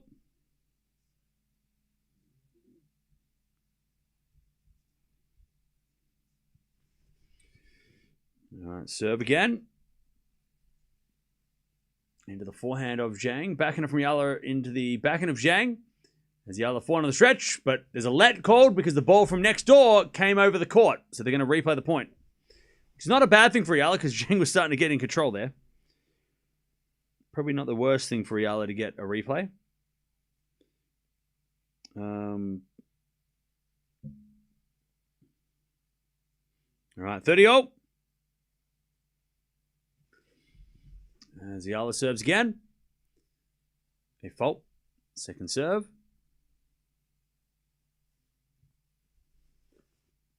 Second serve.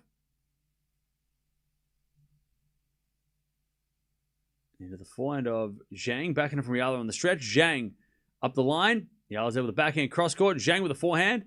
Into the backhand of Eala. Zhang with the backhand again. Inside out is a winner. And again, Zhang is just playing ultra aggressive and it's worked. 30-40. 30-40. Break point to get back on serve.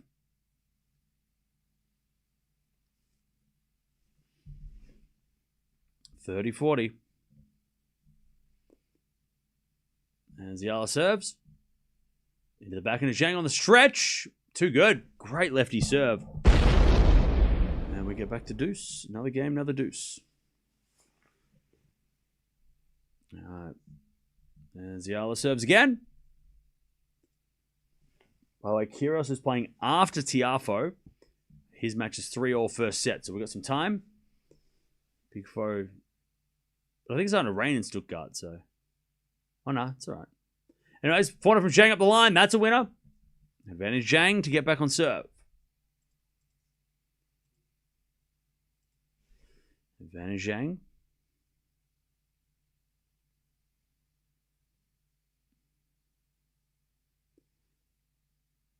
To get back on serve.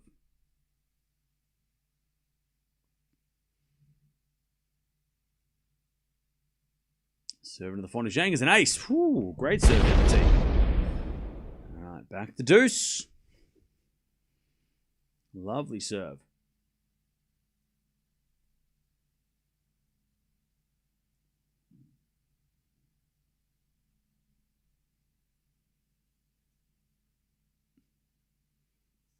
Serve again.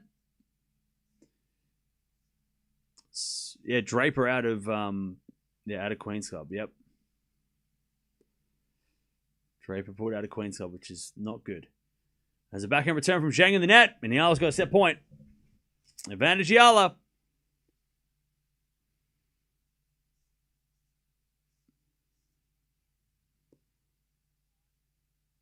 Advantage Eala to take the first set.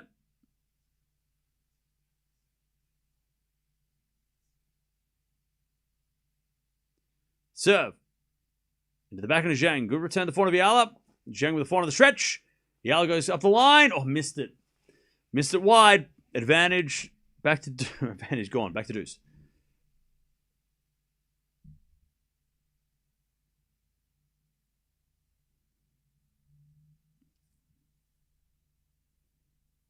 All right, Eala serves again. I'll tell you, chat. This is a very awkward. Like it's very awkward to play someone like Zhang's playing. Like she is playing. She's almost. You know how we talk about like playing an injured player is really difficult. Zhang is playing like an injured player. She's not injured. She's a lovely volley, but missed it. Okay, geez, a terrible volley. Zhang is playing terrible at the net, which is weird. She's an Australian Open champion in doubles.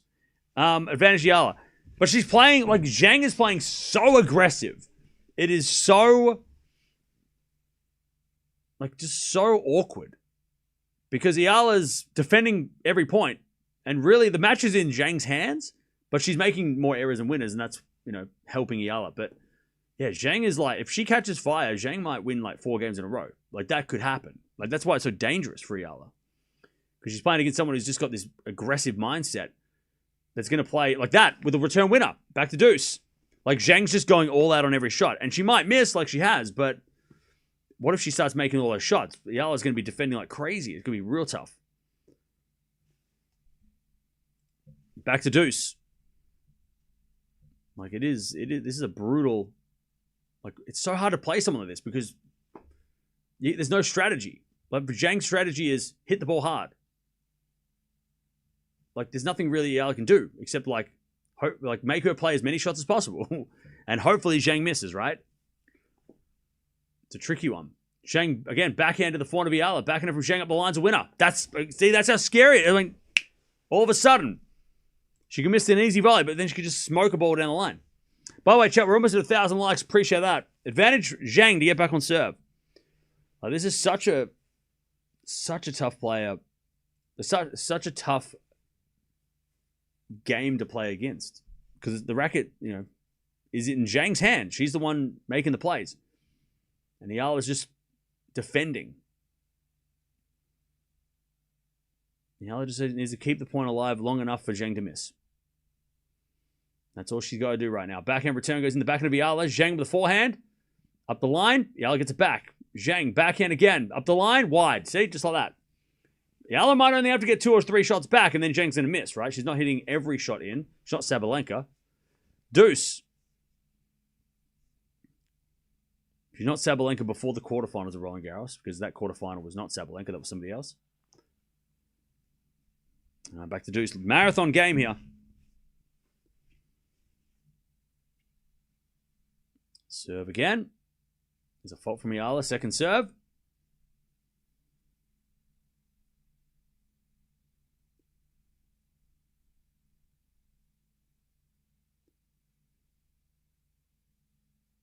Serve to the forehand of Zhang. Return goes back to Eala on the stretch. Zhang with the forehand up the line. Eala gets it back with the forehand up the line. Winner! And the counter-punching of Eala is going to be really crucial as well. All right. Advantage to Eala to take the first set. Third set point. She just has a big lefty serve out wide. By the way, I'm watching Altmaier versus Tiafoe. Altmaier's backhand. God, so good. That's a one-handed backhand. I love it. Anyways, serve is a fault. Second serve. He's just got such a fluid backhand, does Altmaier.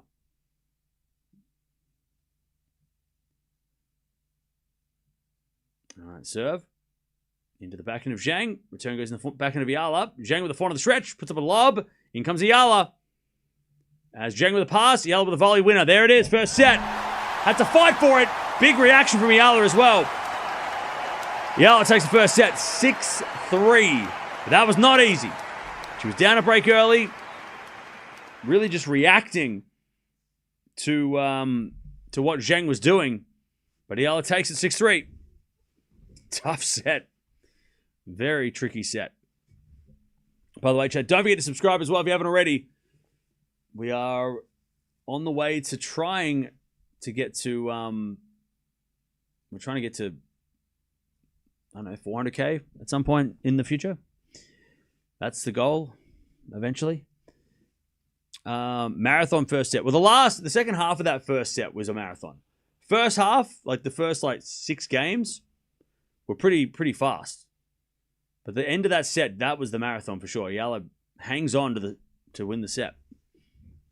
But Zhang's game it is really hit or miss. Like she is not playing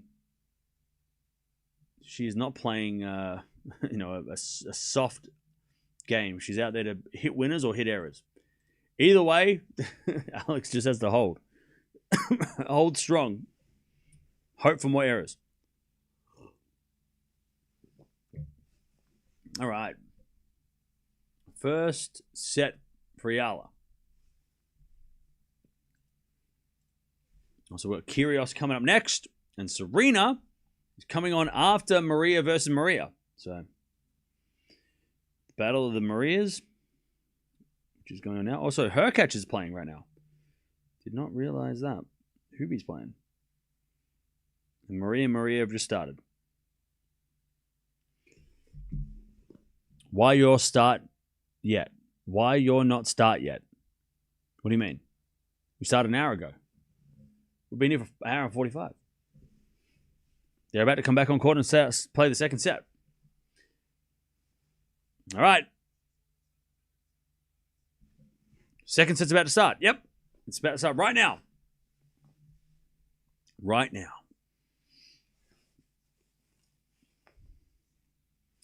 All right. Zhang serves into the back of Eala. Backhand from Zhang into the front of Eala. Cross court, the backhand of Zhang. Eala up the line. Zhang gets it back. Eala backhand again to the front of Zhang. And Zhang hits it wide. See, that's what Eala's going to do. Longer the rally, better for Eala. Love 15. No more seats. Jam-packed at court 1. Yeah. It is jam-packed. Serve again. Is a fault. Second serve.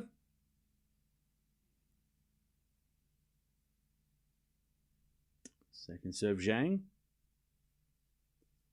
Vasher is out of the grass season. Oh, he's not playing Wimbledon either, is he? As we get a lovely drop shot from Eala. And it's love 30. Love 30 Eala.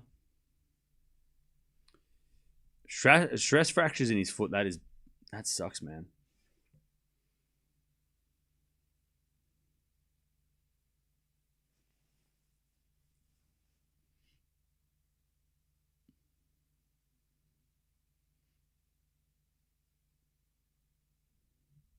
Serve again. It's a fault. Second serve. It was a double fault, was it? My bad. Double fault. I missed the first one. Love 40. Eala to take the break early in the second. Return goes into the front of Zhang. Drop shot is not going to make it. Break Eala. 1-love in the second. Eala setting a break. Remember, she's going to play against Jovic in the next round. And that might be tomorrow. Jovic is going to be tricky. We know that she played Jovic, right? She literally just played Jovic at the French Open, so it'll be a rematch. Different surface, though. Totally different surface. So we'll see whether or not that will actually help Eala. Time to sleep. Okay, see ya. Rune disappeared. Hasn't been for a while. Yeah, because he ruptured his Achilles. I mean, if I ruptured my Achilles, I'd probably still be able to stream. So, but yeah. All right, 1-love Eala. As Eala serves into the forehand of Zhang. Zhang hits it out. 15-love. Rune was at the Monaco Grand Prix. I saw that. I saw him watching some tennis there. By the way, chat, we're so close to 1,000 likes, which is crazy because this is a post-French Open tournament. And usually people are checked out of tennis right now. But don't forget to like the video if you haven't already. 1,000 likes would be insane. All right, 15-0. Nice hitting from Zhang.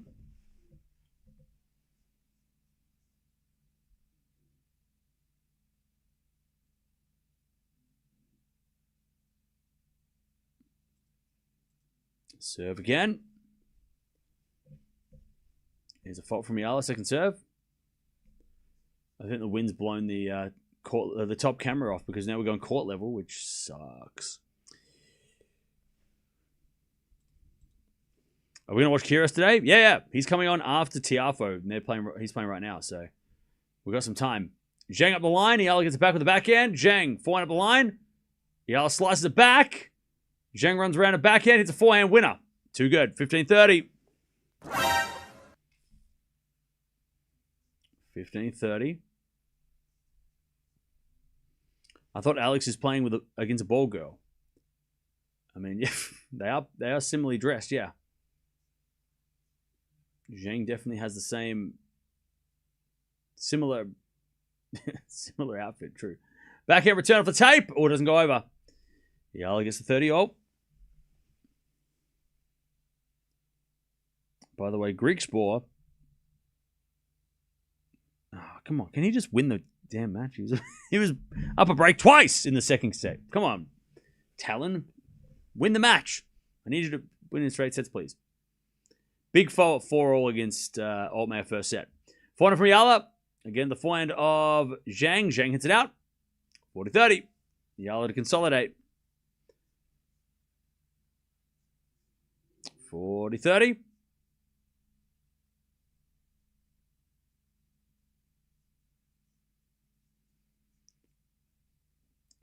As Eala serves again.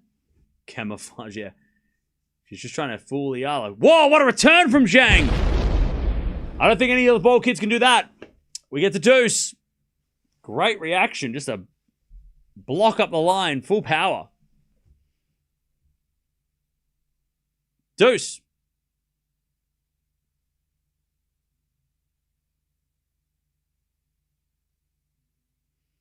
And Eala serves a fault second serve.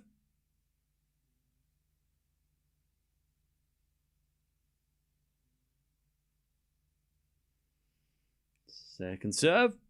Into the forehand of Zhang. Zhang return winner again. That's what's going to happen, though. Zhang's going to hit. She's going to be in these, like, patches of ridiculous returning.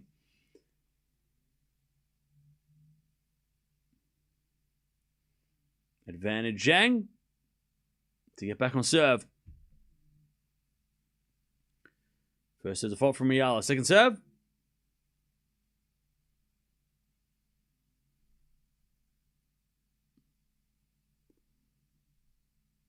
Serving to the forehand of Zhang. Return is a winner. See, this is what's going to happen. Zhang's going to hit 3 return winners to break. And that's just going to happen. But if Eala just can hold, or get into the rallies more than, and hit more shots back, she'll win. But Zhang's going to catch fire every now and again. There's going to be a lot of these kind of rallies. Or these kind of situations. Yeah, we're going to watch Kyrgios in like an hour or two. He's playing after Tiafoe, so. As that goes in the net from Eala, 15 love. Yeah, you got Tiafoe, Altmaier, and then after that, after that is Kyrgios. Yeah, we're definitely going to watch Keegs. We've got Serena coming up as well in a few hours. So we'll watch her as well. As the return goes in the forehand of Zhang. Forehand now from Eala goes wide, and it's 30 love. 30 love.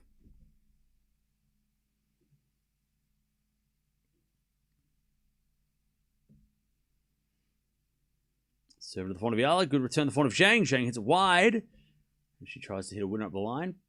30-15. Someone is screaming extra loud at the big phone match. What, for him? Because he's playing against the locals, so are they screaming for him or not? Zhang with a good forehand.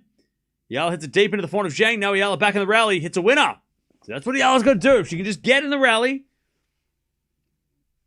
then Zhang might give her a chance to hit her own winner. Thank you, Julian. Appreciate it. Great forehand winner from Eala.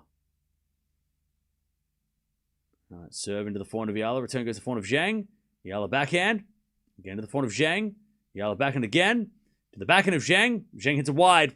See again, if Eala can just get 3-4 shots back, easy. Break point Eala. Like, Zhang is not she is playing a very obvious game. But it's also very, It also isn't very, it's not very, like, low margin of error for her. I mean, she is playing all out aggressive every point, and it's going to work, and it's also going to not work. It's going to be very volatile, very sporadic. Eala hits it wide on the return. It's deuce. Backhand from Eala goes in front of Zhang, up the line to the front of Eala, and Eala hits a winner. See, if Zhang doesn't hit the winner and the ball gets a little bit short, Eala's attacking it. So Eala's doing exactly what you should do in this situation. Like, there could be a world where Eala has these small little chances to hit winners and miss, and then she wouldn't be winning. But, like, that's... Like, Zhang hits it short, and Eala gets it back. Now Zhang comes into the net with a smash, puts it away, back to deuce. Like, Zhang... When Eala gets the ball deep on the return, and Zhang can't hit a winner off that deeper ball, that's where Eala can strike, and she's been striking. Back to deuce, though. Zhang with the smash.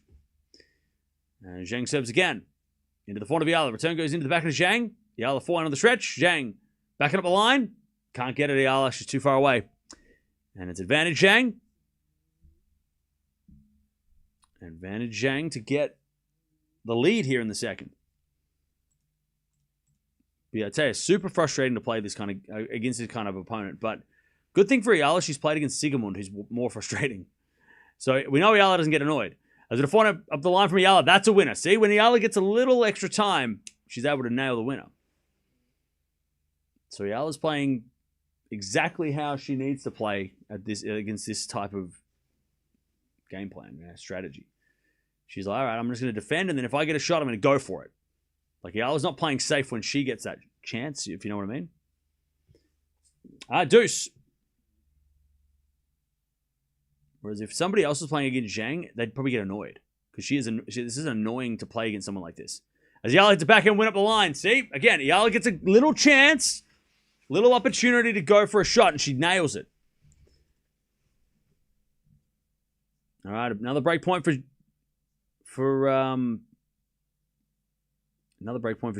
Eala, sorry, against Zhang.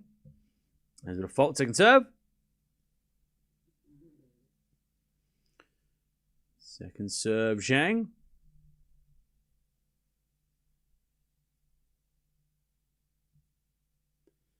Serve to the back of Eala. Return goes into the front of Zhang. Eala back on the stretch. Zhang.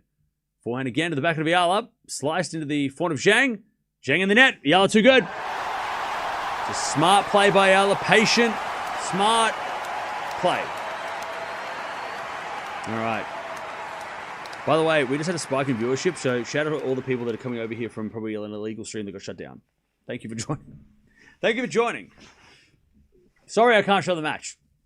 That's just... we can't show the match, but I'll tell you what's happening. You're in the right place if you want to keep up to date with what's going on. Your volume's low? My bad. All right, Eala 2-1.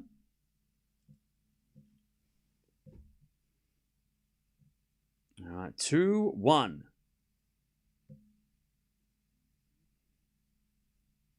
Eala with the set and the break. It says YouTube feature on your main on my main page, Cam. Hey, YouTube are promoting us. Let's go. Let's go, chat. We've made it. We're on the YouTube featured. Let's go. Somebody tell my parents I made it. Woo. They're asleep. Don't tell them. Leave them alone. They're asleep.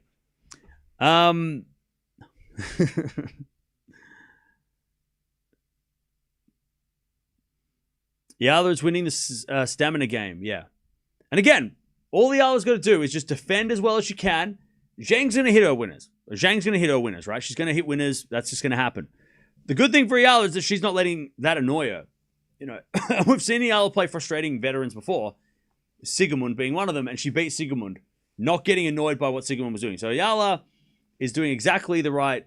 But she's, you know... Some players would get annoyed by this because it's so hard to get a rhythm against Zhang in this kind of mood. But Eala's not bothered. And that's, you know, she's just chilling. She's not bothered. All right. 2-1. As with a forehand from Zhang up the line, goes long. 15 love. 15 love.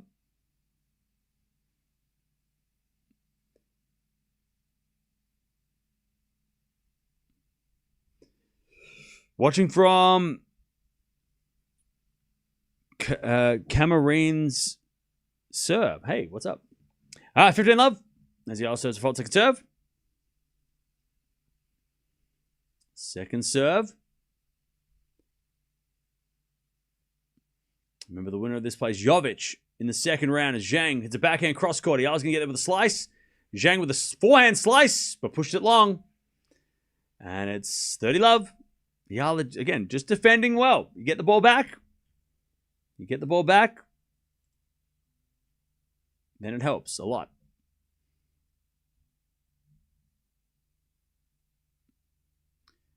Because Zhang's probably got 2 or 3 big shots in her, and then she'll miss the third or fourth one, right?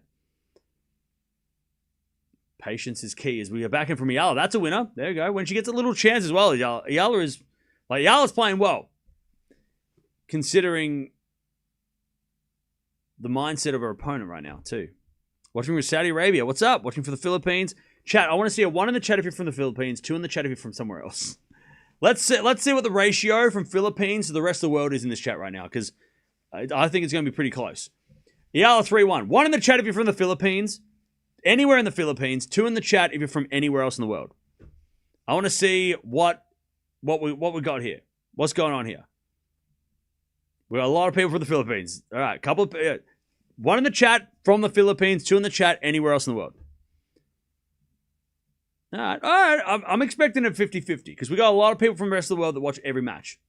We got a lot of people from around the world watching everything tennis. Somebody who, if you put a 3 in the chat, you're off planet. You're either on the moon, in Jupiter, or like on the space station, or like you're somewhere else. Like 3 means you're off planet right now, and I don't think that's possible. And also, how many humans are not on the planet right now? Like, do we know that? Is there actually a way to find that out? How many people are in the space station? Because I'm sure you're not one of those people in the chat. You're not one of 3 people. Unless you've created a spaceship or you got flown to the moon. Like, I don't think they do joyrides yet.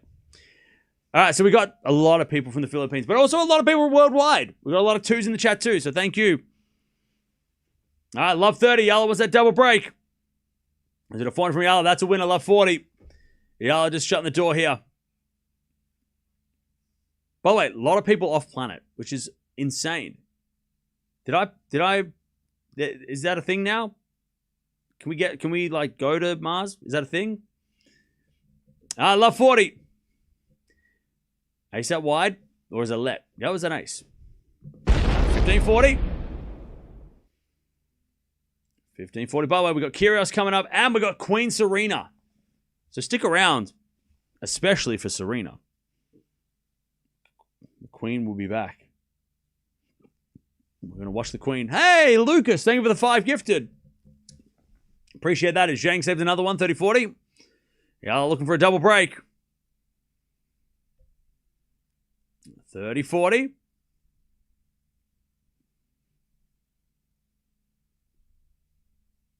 As a return from Eala goes into the front of Zhang. Cross court the back end of Eala. Zhang wins the point, though. Eala overhits it. Deuce.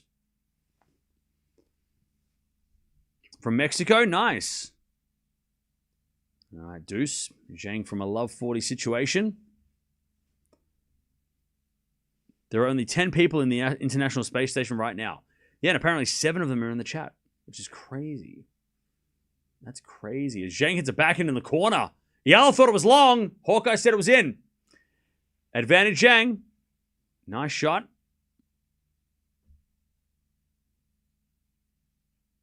Yeah, that's a great backhand. I think Zhang was like waiting for the call to be out. She's like, where was that? All right, advantage Zhang. 7 to the back, into the fort of Eala. Eala in the net. And Zhang. Oops, sorry. Zhang holds. She comes back from love 40. And holds. And now Eala's got the 1 break. 3-2. 3-2. Congrats, you own the astronaut demographic. Yes! Chat, I think we can safely say, based on everybody who's telling the truth in the chat. Oh, someone's an alien in the chat. I tell you what, chat, I think we can safely say that we are the biggest stream in the world with the most interplanet viewers. Like, we are interplanet. or space station.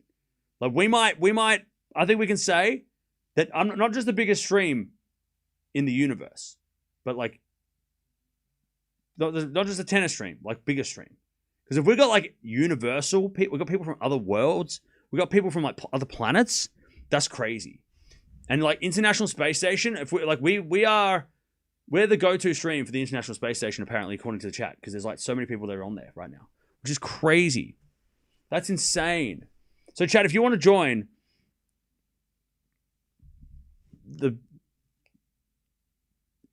most popular International Space Station / moon stream, then join us now and subscribe. We're going to get better. We're going to figure out how to say that better. That was not the right way. Hey, thank you for the $2 super sticker. Appreciate that, Arrow. Appreciate that. Thank you. Whoa, okay, hello.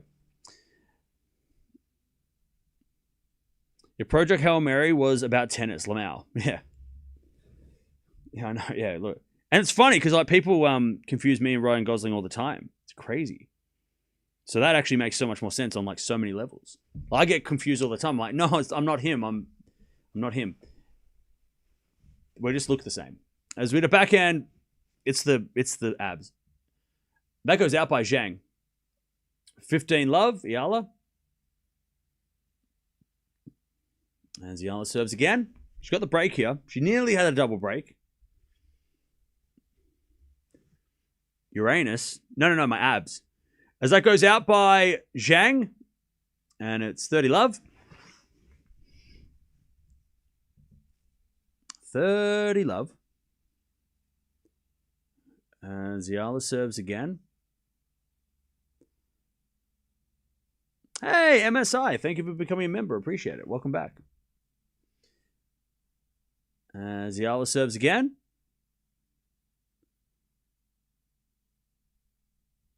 Serve.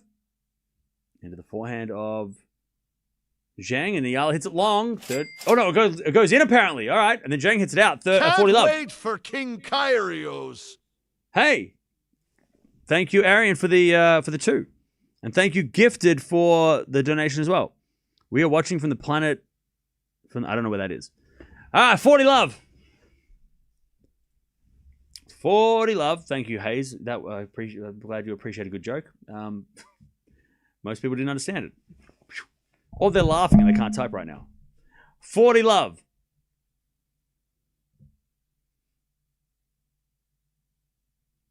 As Eala serves a fault. Second serve. News from Holland. What's up? Oh, God damn it. Grixpor lost the second. Oh, you're telling me that, Dutchy? Jesus. All right. 40 love. I thought you were telling me some important news. As a forward up the line. Goes long by Zhang, and Eala's got 4-2. You can just type that in the chat. All right. 4-2. 4-2. Eala with a set and a break. Hasn't been easy, though. Oh, you're saying Planetnamic. Oh, sorry, I can't read. I know what Planetnamic is. I've watched the show. Didn't that planet, spoiler alert, it's been out for 35 years. Didn't that planet blow up? I'm pretty sure Frieza blew that planet up. I'm pretty sure that's not a planet anymore. If I'm not mistaken. Didn't Planetnamic get blown up? Shout out Saladman. Hey, what's up? Thank you for the donation. All right, love 15. I'm pretty sure they destroyed Planetnamic. Or did it come back? Did they wish it back? Maybe they wished it back. Can't remember. I gotta rewatch Dragon Ball Z, man. Gotta rewatch it. All right. Return goes out by Eala. 15. Oh. Got blown up by Frieza and Goku's face. Yeah, the face off with, Goku and Frieza destroyed it, right? And then they all relocated to Earth, didn't they? As it a backhand now. Long by Zhang. 15-30.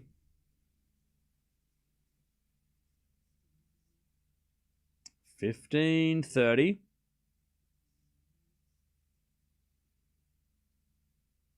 And Zhang serves again. Into the front of Eala. Return goes to the front of Zhang. Eala on the stretch. Can't get it. 30-0.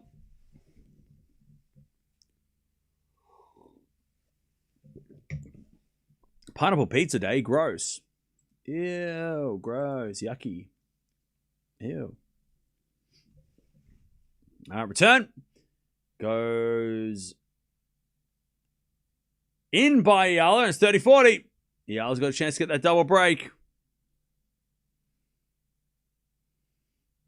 30-40. By the way, Queen Serena is coming up in about an hour.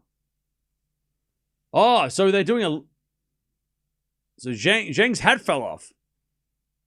But they're not doing a let, are they? No.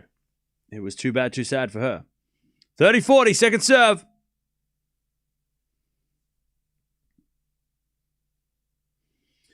Return goes into the backhand of Zhang, up the line to the backhand of Eala on the net deuce. You're short of 6.1k views. Yeah, that's because an illegal stream probably died and everybody's coming here because they know where to go.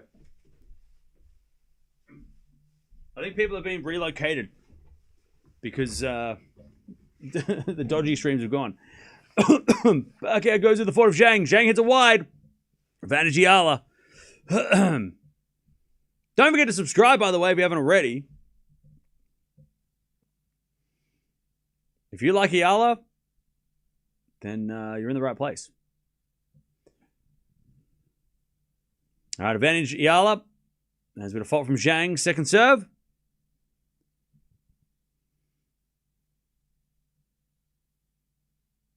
Also, I know it's getting to midnight in the Philippines as well, so you'll be happy to get the double break here. Backhand goes in the front of Zhang. Eala backhand on the stretch. Zhang. Cross court again to the backhand of Eala. Good defense. And Zhang overhits it, and that's what Eala needed to do. Just defend, defend, defend. And eventually, Zhang gives her the error. And Eala's going to serve the match. 5-2 in the second. It hasn't been easy. Like, it looks easy, right? Eala's just been great defensively. It hasn't been easy. All right.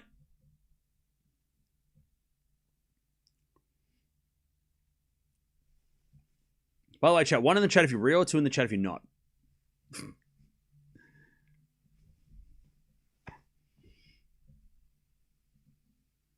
Actually, you know what? Scrap that. Don't put any numbers in the chat. What's your favorite letter? What's your favorite letter?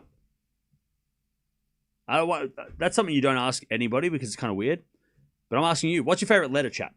Think about it deeply. What's your favorite letter? What's your favorite letter?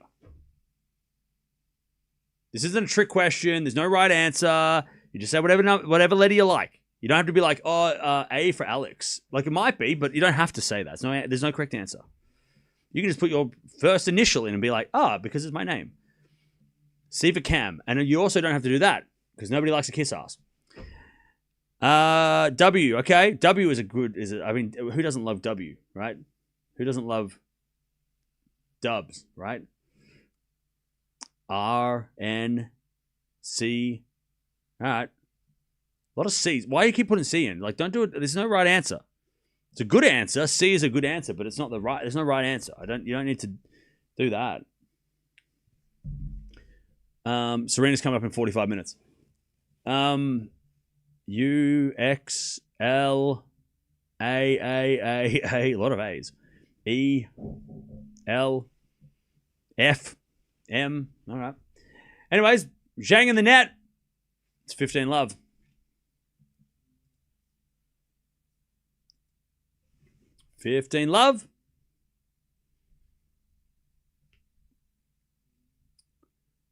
As Eala serves again.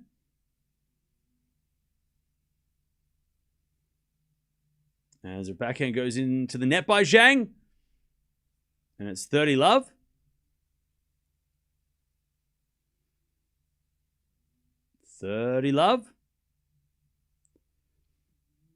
Zhang was bound to lower her level of such aggression play. Yeah, still super risky play for Zhang. But Eala's smart. As Eala gets the 40 love. And this is going to be interesting to play Jovic now. Different surface. Eala's on a massive win streak on grass, right? Jovic is playing a second match. It's going to be interesting, this rematch. 40 love. Also, they've only ever played once, so now it's the second time. I think Jovic is the favorite, but Eala's going to like her chances. Backhand goes into the forehand of Eala.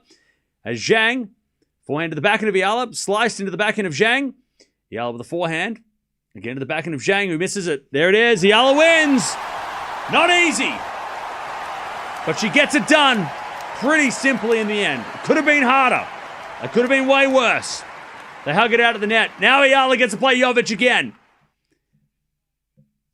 On a 6-match win streak. And that'll be maybe tomorrow. Maybe tomorrow. 1 hour, 10 minutes. Yeah. I mean, tell you, that could have been a super dangerous matchup.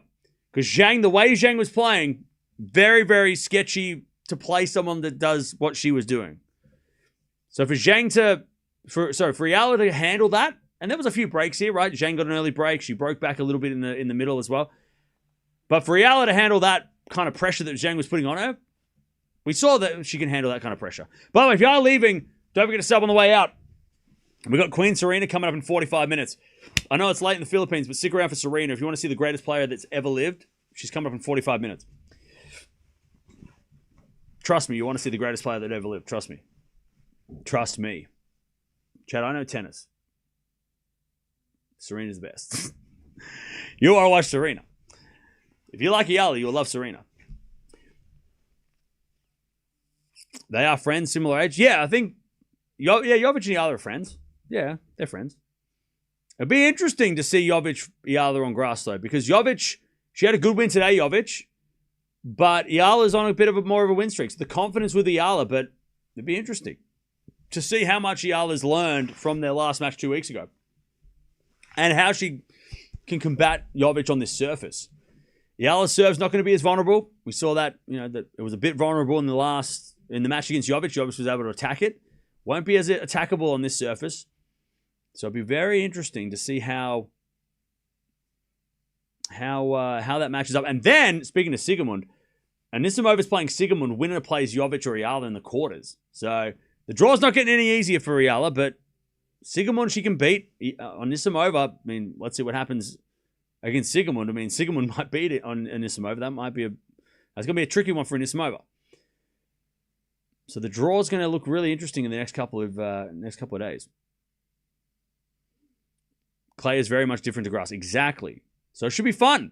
Should be really fun to see the rematch between the friends. Jovic is good on hard courts as well. Exactly. Look, Jovic will be the favorite going into that Eala match, no doubt. But let's see whether or not Eala can match up better against Jovic on this surface. But again, and Eala's got the confidence. Jovic didn't play last week. Remember, Jovic played the French and then didn't play last week because she was made the second week, right? She lost to Osaka, right? She lost third round to Osaka. So, yeah, Jovic didn't play last week while Eala was, winning that title. So, it's going to be interesting. It'll be interesting. It'll be a very interesting clash. By the way, if you are leaving, don't forget to sub on the way out. We are going to stick around for a bit because Kyrgios isn't coming on till a little bit later, and also Serena's coming up in about... Well, actually, no. Serena's coming on after... Hang on, what the hell happened? Oh, it's raining in Den Bosch. Serena's coming up in... Well, Maria won the first set. Sakkari's down a set, so we're waiting for that match to end. And then we get Serena. Yeah, Serena's coming up in 45 minutes. Eala Jovic will be exciting.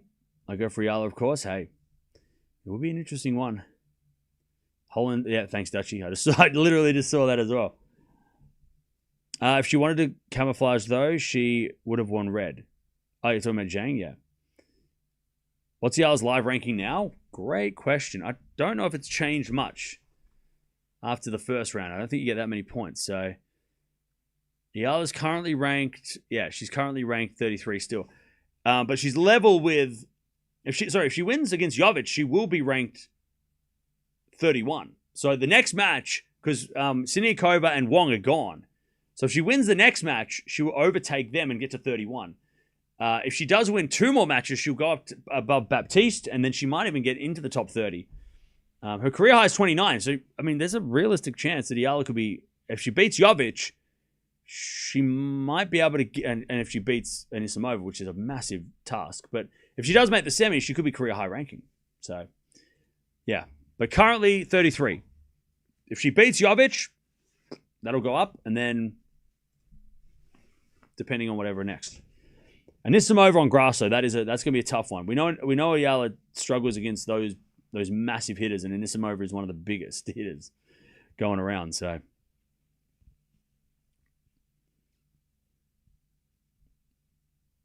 we're back in a Master Maria slice during this time. We'll find out if Maria wins against Sakkari. We'll get a rematch of that. That'd be interesting. We'll have to watch that tomorrow.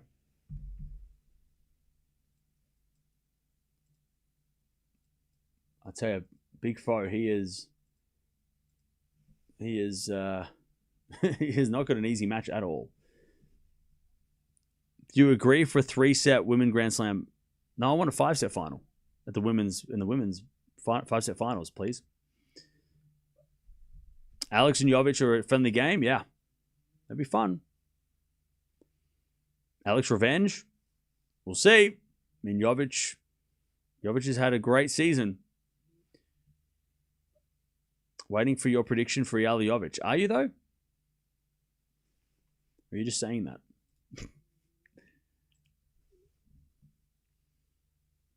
What about 5-set tiebreak and 5-all? Nah, why would you do a tiebreak of 5-all? Just 6-all tiebreak. Let's keep it the same. Bekic playing now is a lucky loser. Yeah, she got a because Kostruk withdrew, so she got a lucky loser. Yeah.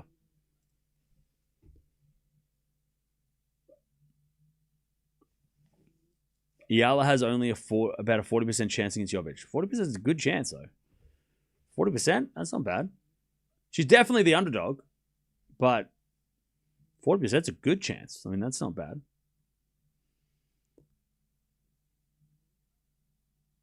Wait, did you just make that up, or did you actually find that somewhere? I think 40%. Nice jacket. I love it. Thank you. Sending love to everyone affected by the earthquakes. Yeah. Anybody affected by the earthquakes, hopefully you're staying safe. When I saw that, I was like, oh, God, that stinks. That's terrible. So hopefully no one was affected in the chat. And if you were affected, hopefully you stay safe and you keep safe. Testament to Cam's own deep run, and it's not the misconception that it's recent channel from Alex's popularity, but which definitely helped push the channel. Wait, what? What did I miss? I have no idea.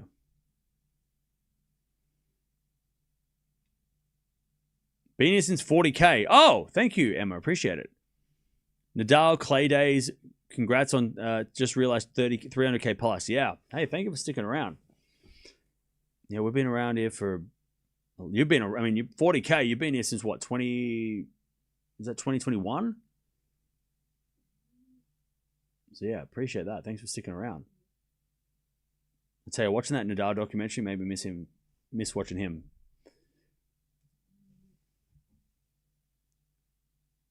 That's why we're going to watch the Wimbledon 2008 final after Wimbledon. Just for fun. Because we can rewatch Rafa's greatness and Roger. Get a bit of Roger and Rafa. Yeah, doubles. She's not playing doubles in Queen's Club. Yeah, no. Is it raining in Queen's Club? No, I don't think so. Did it just start raining? Serena's starting in, about 45 minutes. Cam, I told you it's going to be 2 and 3. Am I right? Did you? You were close.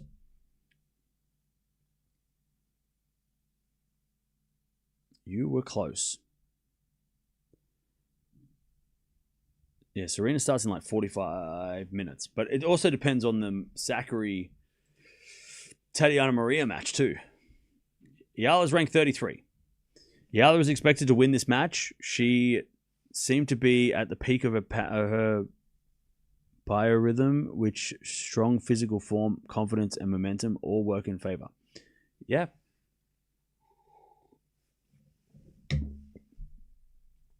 She won. Waiting for Alex versus Jovic analysis. Well, that'll be coming up in time when I have a chance to do it. What can you say about some people blasting Alex as early Eala exit? Well, those people need to get a hobby. Like those people that do that are bored. Like that. By the way, chat, and this doesn't just go for Eala because there's a lot of players that look. If you've got haters, then you obviously got something going for you, right? Like a lot of the most popular players have a lot of haters. It's always the same. It's just copy and paste. They don't have any original insults. They're always like, say she loses first round every time. She's a challenger level player. Like all this bullshit, right? They don't come up with anything original. And then they copy and paste the name Eala and they put in, Raducanu or Osaka or, whatever. Alcaraz, Sinner, Djokovic, right? They just copy and paste. They're like, oh, washed. Get a better insult.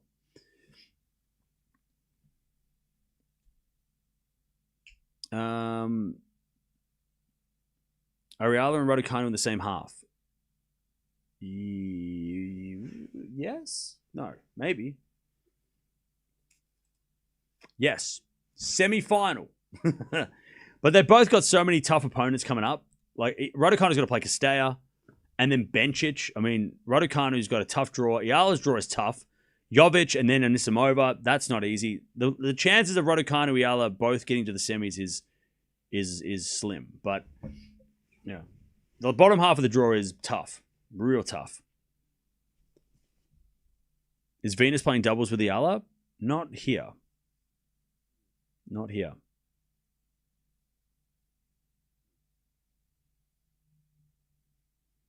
Interestingly, Jovic commented on Alex's win in Birmingham, and she said it's Alex's world. They're all living in it.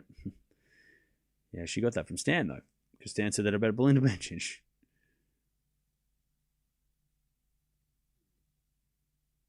Maria and Zachary, first set was 6-3. Yep.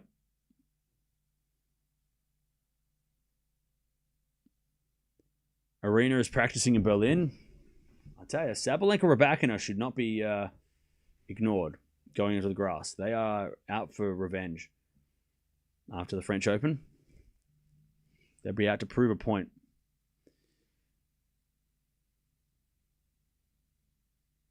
Some players may be afraid of facing Eala. Yes and no. I think some players are going to play her and be like, oh no, everyone's watching me because everyone's going to watch Eala, right? But then there's the opposite where it's like, I want to play the person that everybody's talking about because I want to prove that I can beat them. Like it's a blessing and a curse, right? There's an intimidation there from playing against under the spotlight of playing Eala, but then you've also everyone wants to. Most of the players want to try and beat the person that everyone's talking about, right? It happens with Fonseca on the men's side. It happens with a lot of the players that get a lot of attention. There's some players that are like, oh no, I don't want to play that person because it's a big spotlight to be playing against, and also the crowd's going to be on her side.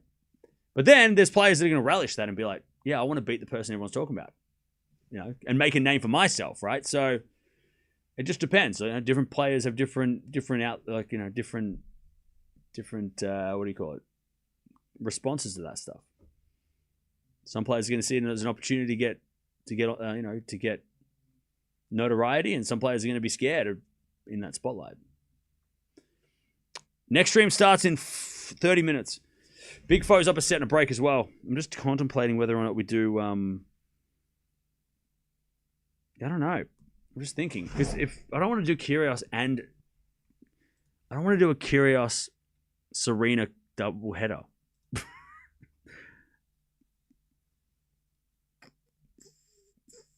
I don't want to do it, but I might have to.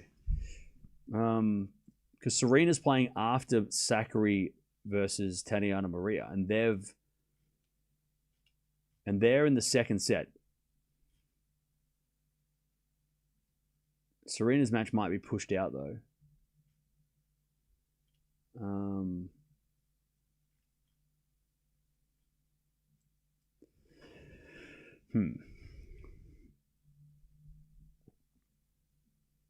Gauff loved playing against Alex and was not afraid of the crowd. Oh yeah, because Gauff's got experience, right? She's she's been there, done that. She's not scared of, she's not scared of the spotlight. Coco. What do you think of Mirra on the grass? I don't know.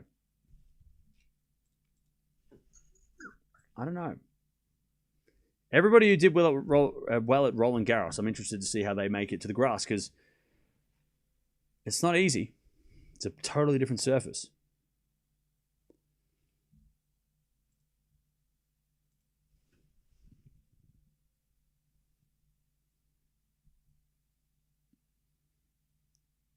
Sad that Draper withdrew from Queens. Yeah, I know, right?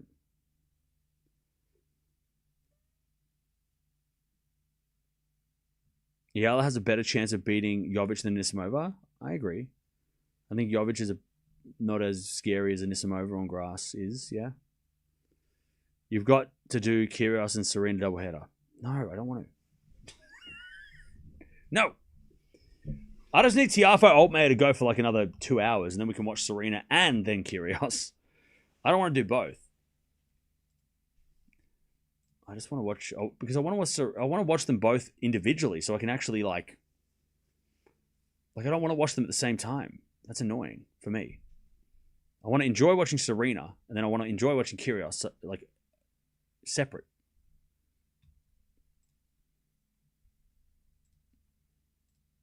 And if push comes to shove, Serena takes it, Like Serena is like we can watch Kyrgios again, but Serena's not coming back she might not be back for a long time. She might be just back for a good time, right? Like we might see Serena play 3 matches and then she goes back home. Kyrgios is coming back. He's not retiring or he's not, you know what I mean? Like we can watch Kyrgios next week if he doesn't win today. He's also playing doubles. We can watch him play doubles. You know what I mean? Kyrgios is playing after Tiafoe, who's playing right now. Is Swiatek playing bad on Berg? Yes, she is. Andreeva made Wimbledon quarters finals last year. Did she? Who did she lose to? Can't remember that. Who did she lose to?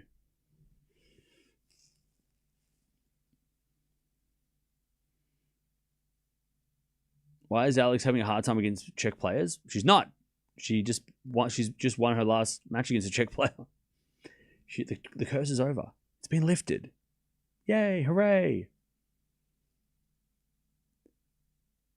Do you agree with Maria not getting a wild card? No. I think she should have got a wild card. I think it's crazy that she didn't get a wild card. I think that's insane. Who got wild cards? Bolter? Good. Dart? Okay. Jones? Okay. Like 4 British players, but also like the defending champion shouldn't have to play qualies. Like you got to at least give her that.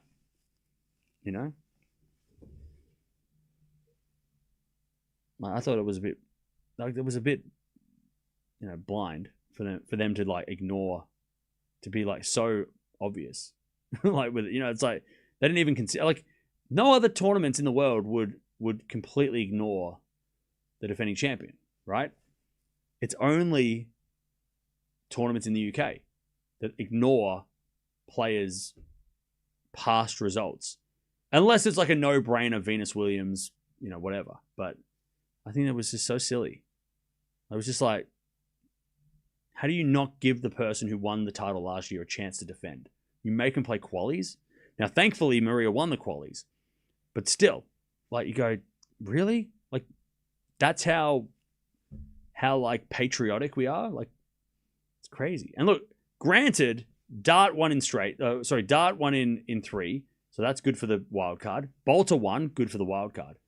But like, I mean, Jones lost in straights to Sigemund. Okay, Jones has been good. She deserved it.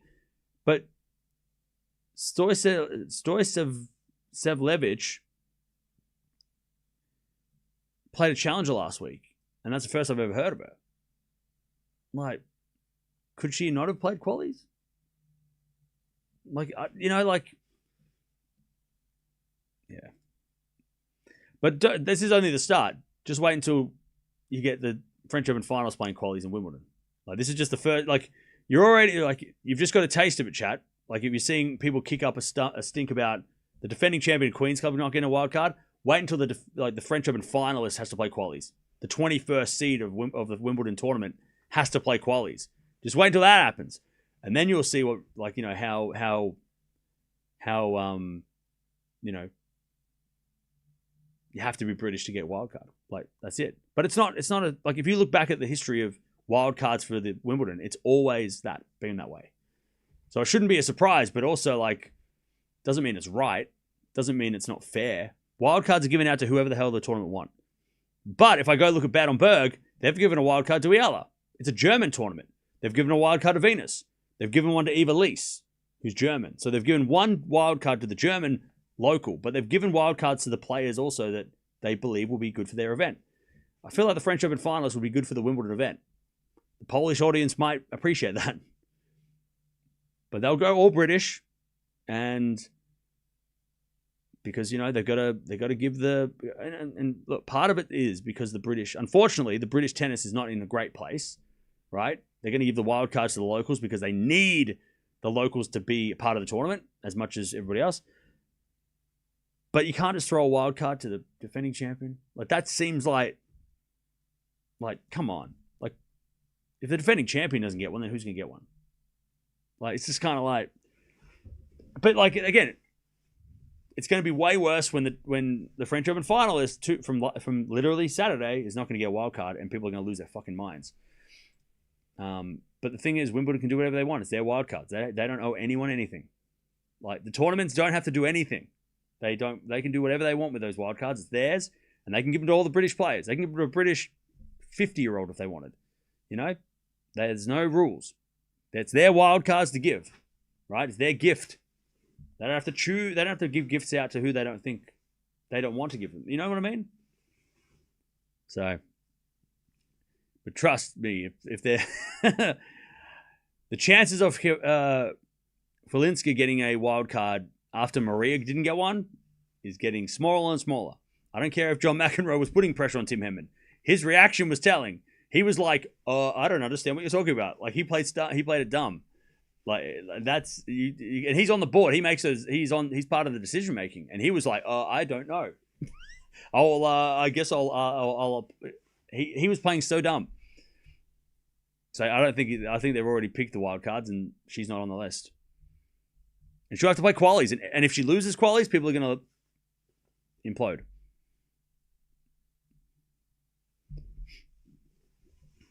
But hey, it's Wimbledon don't owe anyone anything. Like that's just, it sucks, but that's just the way it is. And we can get mad, but they're not going to change it. And I don't think Wimbledon are ever going to buck to any pressure. Like if anybody, like doesn't matter even if they, let's say Swiatek fell out of the rankings for some reason and she didn't even get I don't think that would ever happen. Defending champion not getting in the draw. I don't know. It's a shame though because Goran, who was a wild card, won the whole thing, and that's one of the most famous, if not the most famous, men's run of all time. A wild card, But they don't give wild cards. I mean, they gave one to Goran that year, but they don't give wild cards out to... like, Stan's not going to get a wild card, right? Dimitrov probably won't get a wild card if he needs one. Berrettini, he might have to play qualies. Like these guys who have been Wimbledon, at least not with Stan, but the other guys, they're not going to get wild cards because, unfortunately, they don't play for the country that gets the wild cards. If Andy Murray come back, he'd get a wild card before any of these guys. He could do like, yeah, I want to play Wimbledon. They'll be like, sure. But that's just the way it is. That's just the way it is. Imagine getting triggered over wild cards.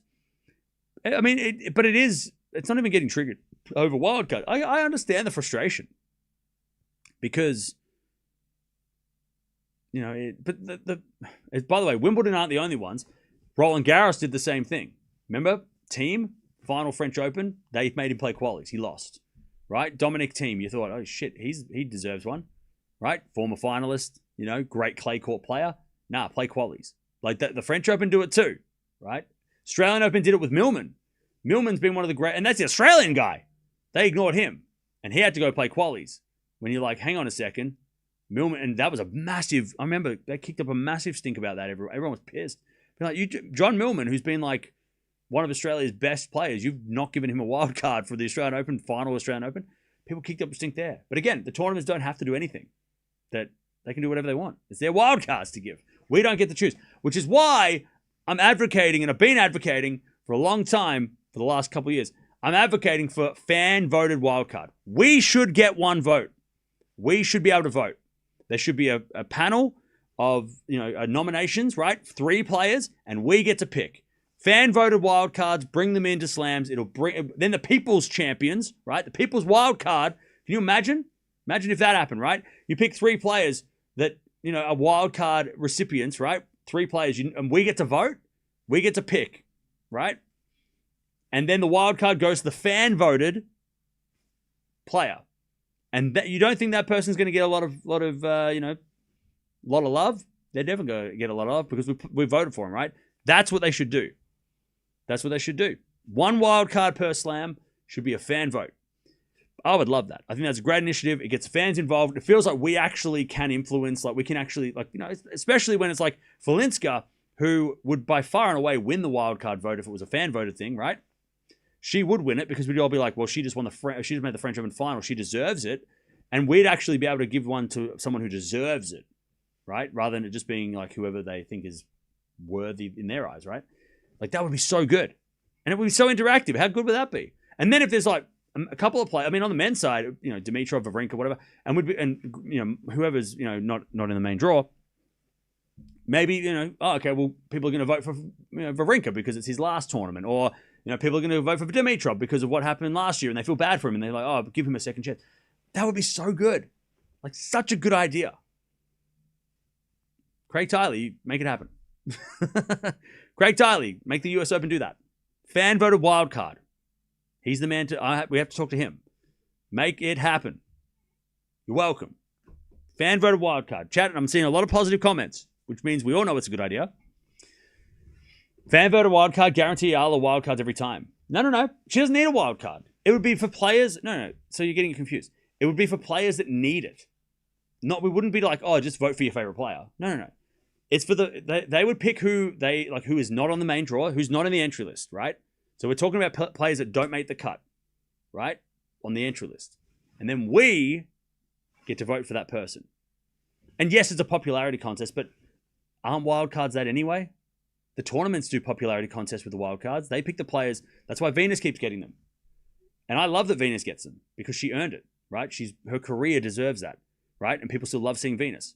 So like wildcards are a popularity contest. It's not fair. But if the fans get to vote one, at least we get a little bit of influence on it, and we can be the ones that feel like it's fair if Wawrinka gets one, right? Instead of having to play qualies, or skip the whole event because I think Stan might not play at all. He might be like, I'm not playing qualies at Wimbledon.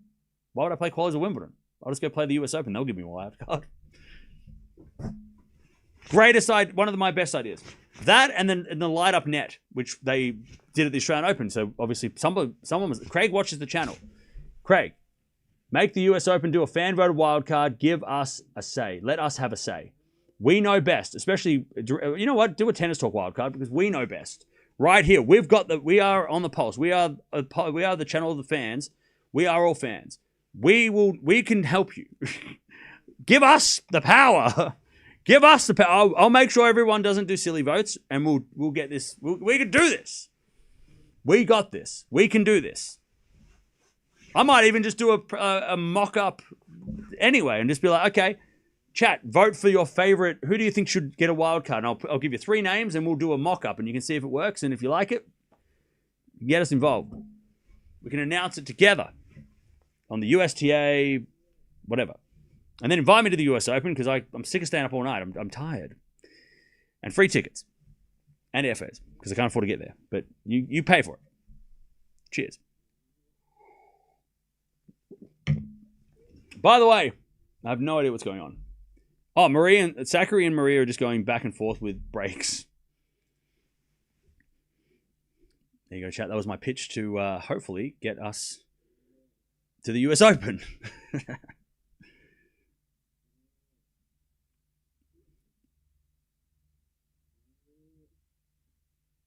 Do you think that Falinska deserved a Wimbledon wild card and a seeding? She will get seeded if she gets a wild card. If she plays qualifying and qualifies, she won't be seeded. I'm pretty sure that's how it works. Cam, calm down, go to sleep now. Bro, we've still got like more matches. What do you mean go to sleep? We haven't even started. We just got here.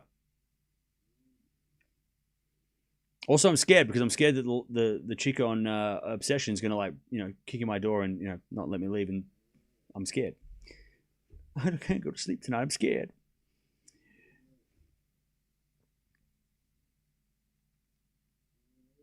Can Eala be seated at Wimbledon? Yeah. For sure. For sure. No schedule yet. Yeah, we need the Queen's schedule for tomorrow. Heavy rain in Den Bosch. Okay, that's fine. Oh, all matches will resume tomorrow. Griekspoor. Oh, so Den Bosch is being cancelled, has it? So that means... Oh, God. That's not good. Wait, that means Griekspoor... Oh, God. Is Griekspoor winning, though? God, he could have finished today.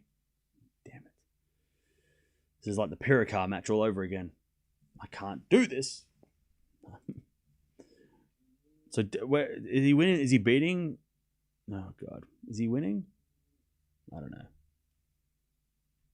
Did he? No, I don't know. Did he win?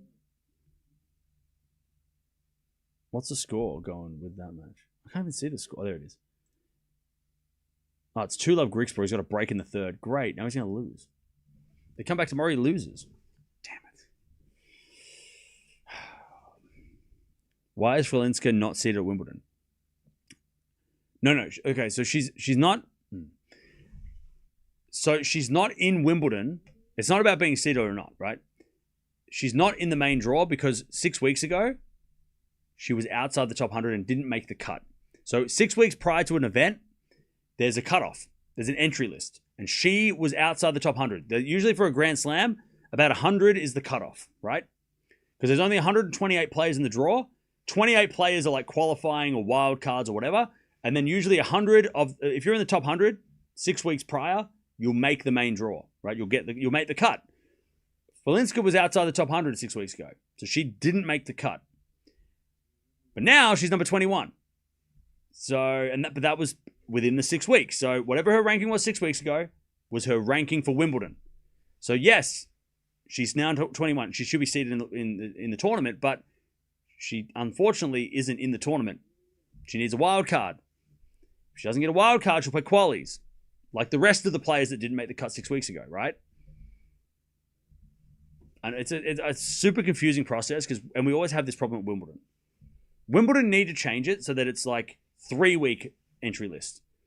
Because after the French Open, being such a big tournament and so many points, we can't be talking about what happened in the middle of Rome as like the end of that's the cutoff shouldn't be Rome. It should be after the French. So they need to like figure that out because we've had this problem the last couple of years because Boiseau was the same last year. She made the semis of the French and then had to play qualies of Wimby and she lost. And it was another big stink as well. So yeah, hopefully that made sense.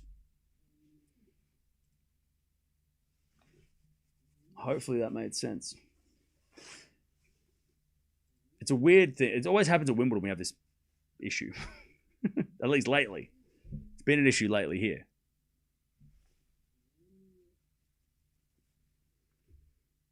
Yeah, Boiseau had the same problem last year, yeah.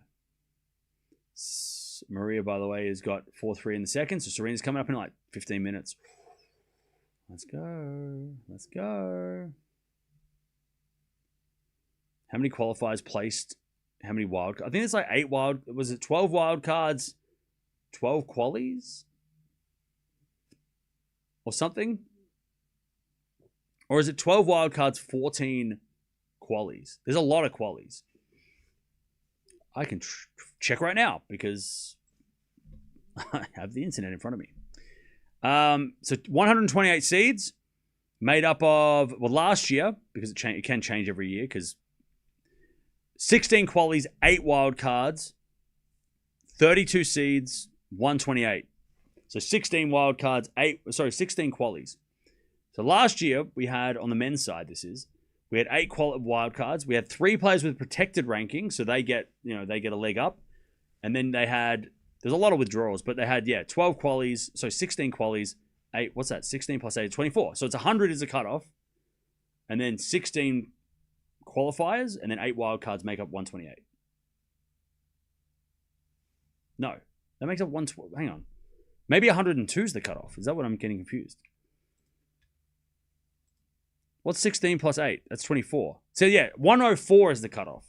104 is the cutoff. That makes more sense. 104 is the cutoff, and then 16 wildcards. So 16 qualies, 8 wildcards. So if you're not in the top 104, which again, if Walinska wasn't 6 weeks ago, then you miss out and you have to play qualies. But obviously, if players withdraw from the top 100, you bump up, right? So if you're 106 and 2 players withdraw, you get into the top 100. 4, to get in there. So, but the reverse also happens where if a protected ranking comes in, and let's say somebody comes in with a protected ranking of 50, then you get bumped down, right?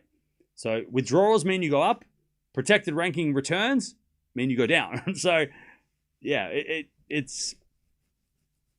Does that even make sense? I don't even know. It makes sense in my head, but my head runs at a mile a minute, so...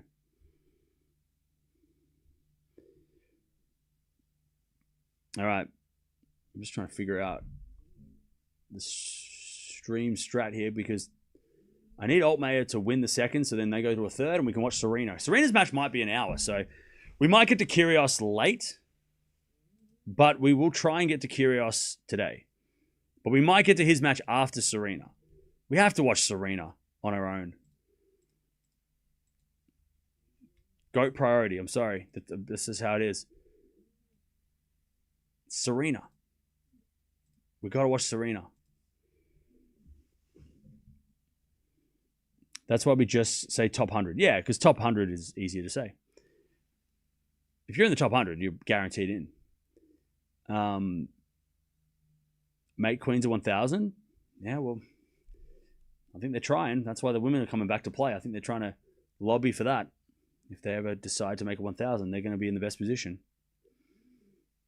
Crazy how Jovic is killing it on both singles and doubles today. Wait, Jovic just played doubles as well? Damn.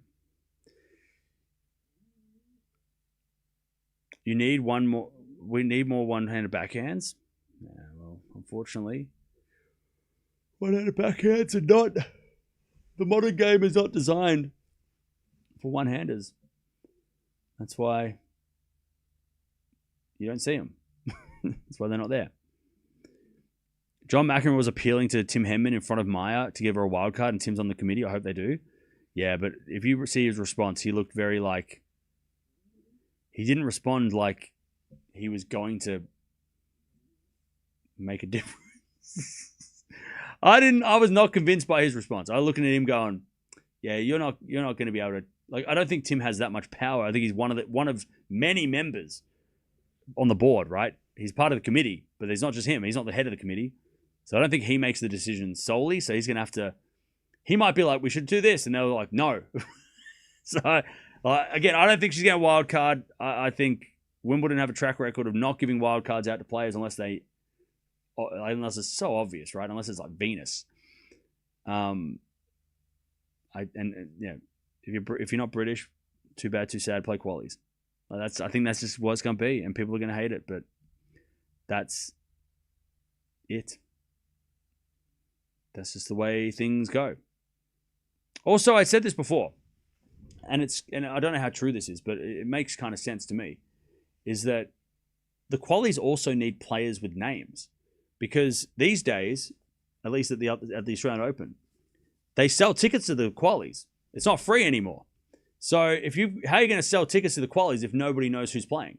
But if you've got, Dimitrov, people know Grigor Dimitrov, so I'll go watch him play qualies, right? So you got to have some players to market for the qualies. You can't just have all the best players in the main draw, because then the qualies have nobody that anybody recognizes, and then they can't get people to go to the qualies, and they can't sell tickets to the qualies. So if you've got the reigning French Open finalist in the qualies, and they're selling tickets to the qualies, I don't know if Wimbledon do that, but I think maybe they do. I don't know. Then you got to have some known players. So they're not going to give wild cards to everybody, right?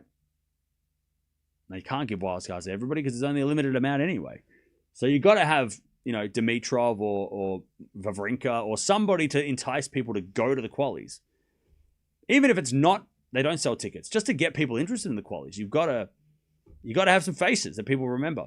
You can't just have a bunch of random people that outside the top 100 that nobody knows. You got to pepper it in with some Dimitrov or some Monfils or someone that is recognizable for there to be a crowd. I don't know if they do that at Wimbledon though, because Wimbledon do it off-site, and I don't know if Orangi Park, if that's where they do it. I don't know if they have do they bring? I don't think people come to those. I don't think they have a what do you call it? Audience. I don't think they allow people to go, but yeah. They aren't giving a wild card to Dimitrov or Stan. Yeah, they won't. They won't. But it's Felinska's the one that everyone's thinking about because she's the one that we're all like, hang on, she just did this thing, So we'll see. We will see what happens. Anyways, Maria is about to break Sakkari here, which means Serena's coming on soon. By the way, Maria plays the craziest game, but it works. Oh no, she missed the volley. Not yet. Not yet. Not yet. Not yet. Not yet. Which 1,000 is deserved to be a Grand Slam? None of them. None. Zero. We don't need another slam. And I don't care. I'm not even going to play in this game for fun. I don't want to even speak it into existence. No 1,000 deserves to be a Grand Slam because we have 4 of them and they're great and we don't need a new one. No 5th Grand Slam. We don't need that shit. We got 4 and that's plenty. It's enough. I'm not even going to answer that question with a response because if I say something, I already get enough shit for having a curse. So if I said a name, right? If I said, I'm not even going to say a name, but if I said one of the 1,000, I picked one, and then that happened, I get blamed. I'm not taking that, and because I don't want it either, and I'll blame myself too. I'll be like, why'd I say it out loud? My stupid magical powers. Blah. Do I speak French? No. Yeah, we're gonna watch Serena possibly in 20 minutes. So yeah, no new Grand Slams. We got enough. 4 is a nice number. And plus, where the hell would the logistics doesn't make sense. Chat. I'm going to send you over the next one. We got Serena. How are we saying this in 2026? Serena's back. Serena Williams. What, you never heard of it? Greatest of all time. GOAT? Jump on over. We're going to watch some GOAT tennis. Kyrgios is also playing hopefully after Serena. So, Altmaier won the second, so that means Keegs is going to be a bit later. But jump on over. Serena is back, baby. And we are going to watch her. With Mboko. Her and Mboko are playing. So that's fun. Do you speak French? No, I can just... the chat just auto-translates. Don't get it confused. I don't speak French. I answer questions in English. It's auto-translate. Great win for Eala. It was a tough win. It looked easy, but it was actually pretty tricky. 3-2. She's going to play Jovic now. That's her next match. Maybe tomorrow. We'll have to wait for the schedule to come out. But yeah. Serena time.